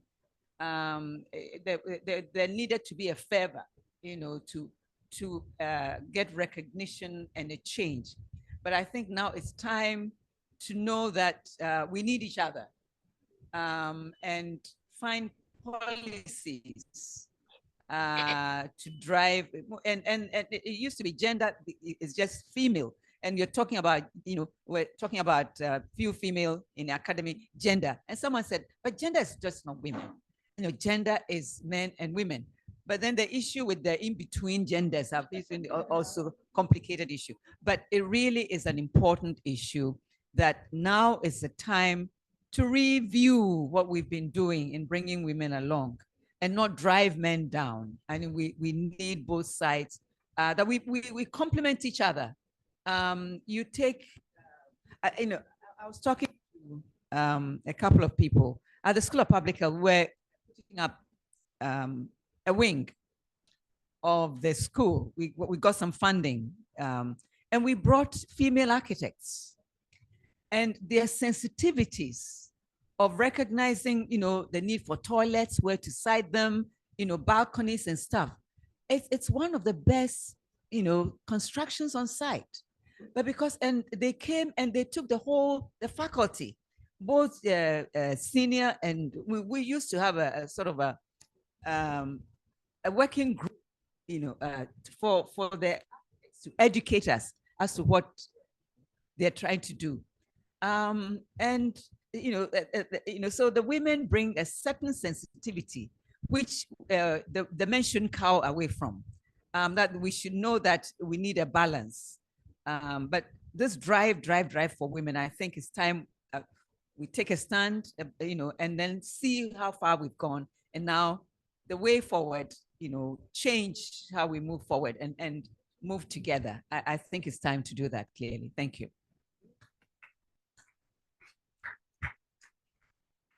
One of the best gender conferences I've gone to is this phrase that stuck in my mind, that gender equality is about excellence.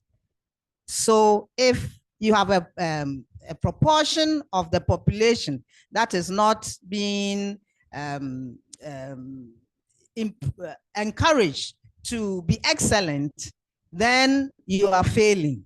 So the men should also be part of building the excellence.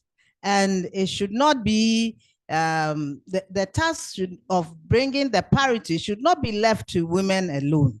So it's a matter of getting people to see that you cannot leave a part of your population behind and be excellent. So whichever way it is, each part has to be encouraged to do their best. And that is something that has stuck in my mind for a long time, that gender parity is not just about women, but letting the population be excellent. And how do we do that? And everybody should be involved in it.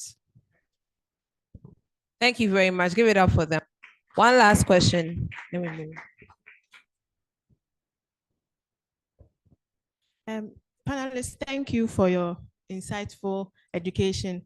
But I want to ask about policies in your various institutions concerning harassment in terms of emotional, and most often we focus on the sexual harassment. But what about emotional harassment? Like in your institutions, what are the policies pertaining to emotional and sexual harassment? So I'll start with Madam Jemima.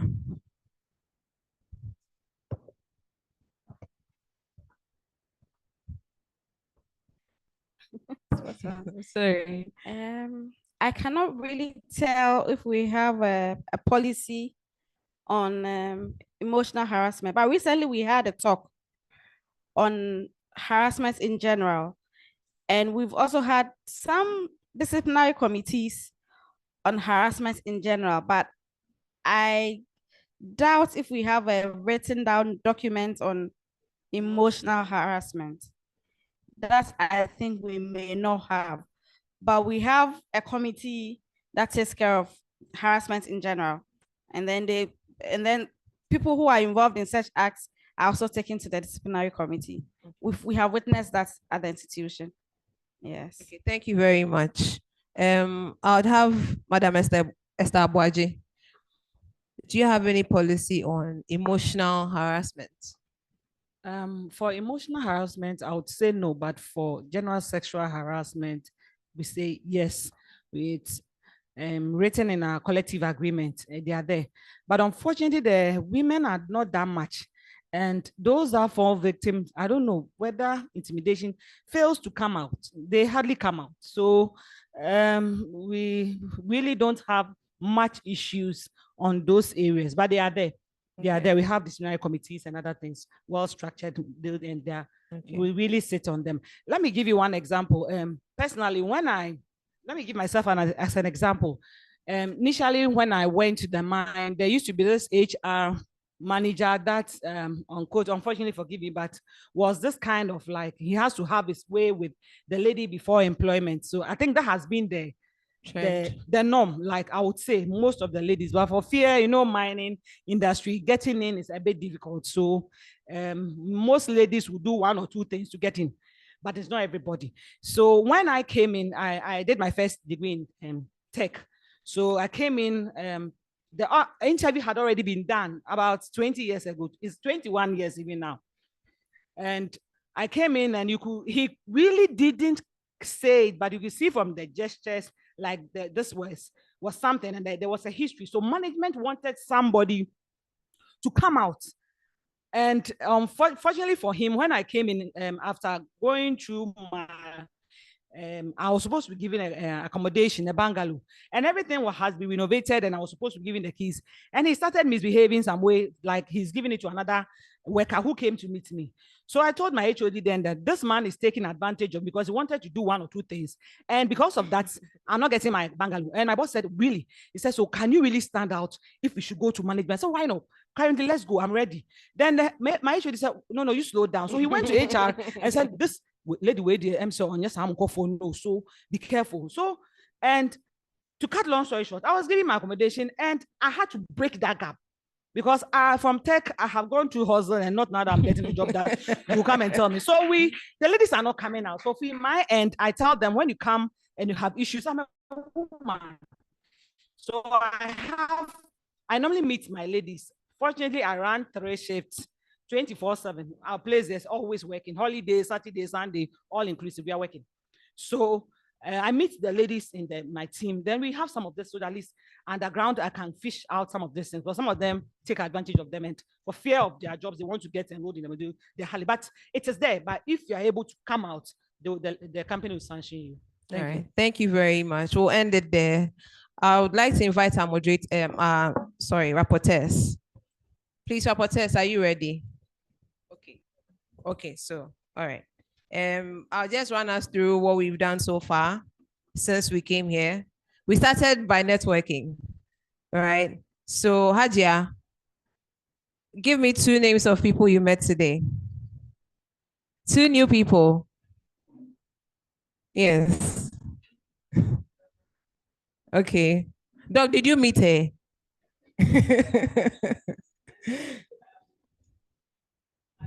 Margaret, please clap for her. Dr. Latifa, who did you say hi to today? Did you meet anyone? Did you make any new friend or acquaintance today? Can I get their names? Okay. Okay, that's amazing. Give it up for them. All right. So thank you all so much. So we started by networking. We took our opening prayer from Dr. Latifa Mohammed, and we had the welcome address by Professor Mariana Santuan Kansa.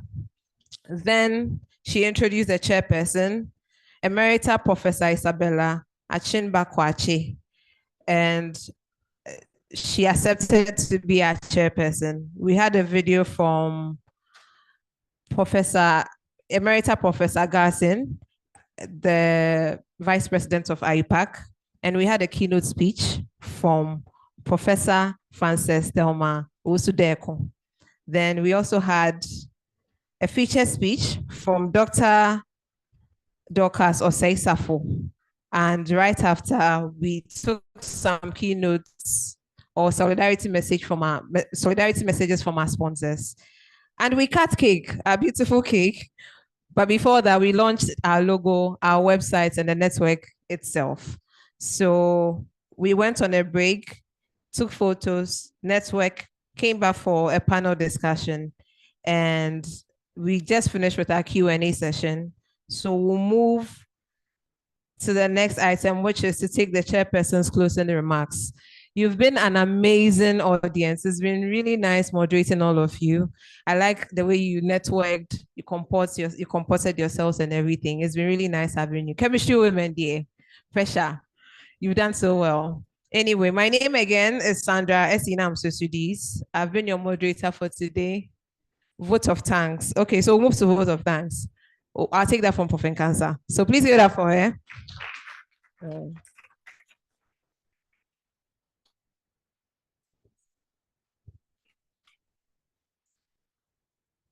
Thank you very much, Esinam. I'm very excited to be giving the vote of thanks on this very historic and personal occasion to me. First, thanks go to the Almighty God for the gift of life, His sustenance, and for making a 13-year-old dream come true today. I'm grateful to our chairperson, Emerita Professor Kwachi, keynote speaker, Prof. Frances Owusu-Deku, the guest speaker, Emerita Prof. Mary Garson, Prof. Dr. Osei-Safo, for raising the curtain to our discuss this morning, and with their colorful life journeys, sharing their personal stories with us. I'm also grateful to the panel who we just listened to. Thank you very much. I think they deserve another round of applause. Not in any particular order, Mrs. Jemima Ofeajima, Dr. Mary Magdalene Pedavoa, Dr. Trinity Amatagbo, Mrs. Esther Boajitando, and Dr. Caroline Kwao. Thank you very much for accepting our invitation and for being part of this. We are also grateful to our sponsors. This will not be a very detailed vote of thanks because I did a lot of the acknowledgement during the opening remarks, but I'll still give thanks to our sponsors, particularly the Royal Society of Chemistry. I forgot about them in the intro. They gave us a token in support of the Global Women Chemistry website, Global Women Network event that we coupled with our launch. And let me also extend the thanks through Professor Wuja, who is a chartered chemist and a fellow of the Royal Society, that we have received, and we are grateful. Thank you to multimedia and media partners, to all our distinguished invited guests, Mrs. Olivia Oparu from the Ghana Education Service. She joined us during the break and had to leave. To acknowledging the sponsors, let me particularly mention Dr. Trinity Amatagbo, who was very instrumental in our sponsorship contacts. Thank you, big sister. I'll make a mention of STEPRI once again for being so gracious with their space and also participating with us. To the technical team, I think you've done a good job. Thank you. To the cleanest, the orderly, thank you.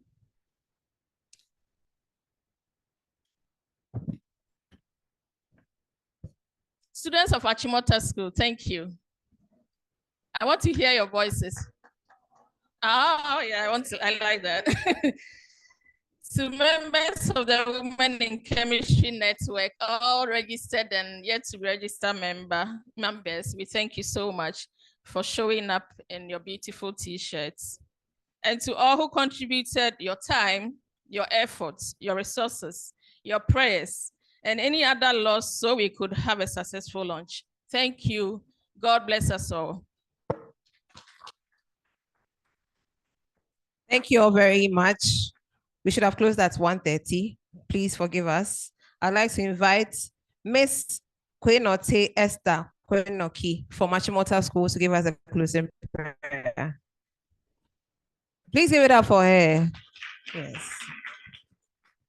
Thank you for this wonderful opportunity. Please, shall we close our eyes? In everything we do, we ought to give thanks to the Lord for such a successful event. We thank you, O Lord, for this wonderful Women in Chemistry Network. We ask of you that this becomes impactful to all the lives of every single woman in Ghana and across the world. We ask of you to please let Women in Chemistry Network grow to greater heights. So at the end of the day, we would give you all the praise, the glory, and the honor. We thank you for all the people who are able to come here, make time amidst their busy schedule just to make sure that this becomes successful. Please bless their hearts, their minds, and their families as well. We thank you for the life of every single individual in here, including everyone who had made this event successful. This and many more we ask through your Son, Jesus Christ. Amen. Please give it up for Esther. Thank you so much.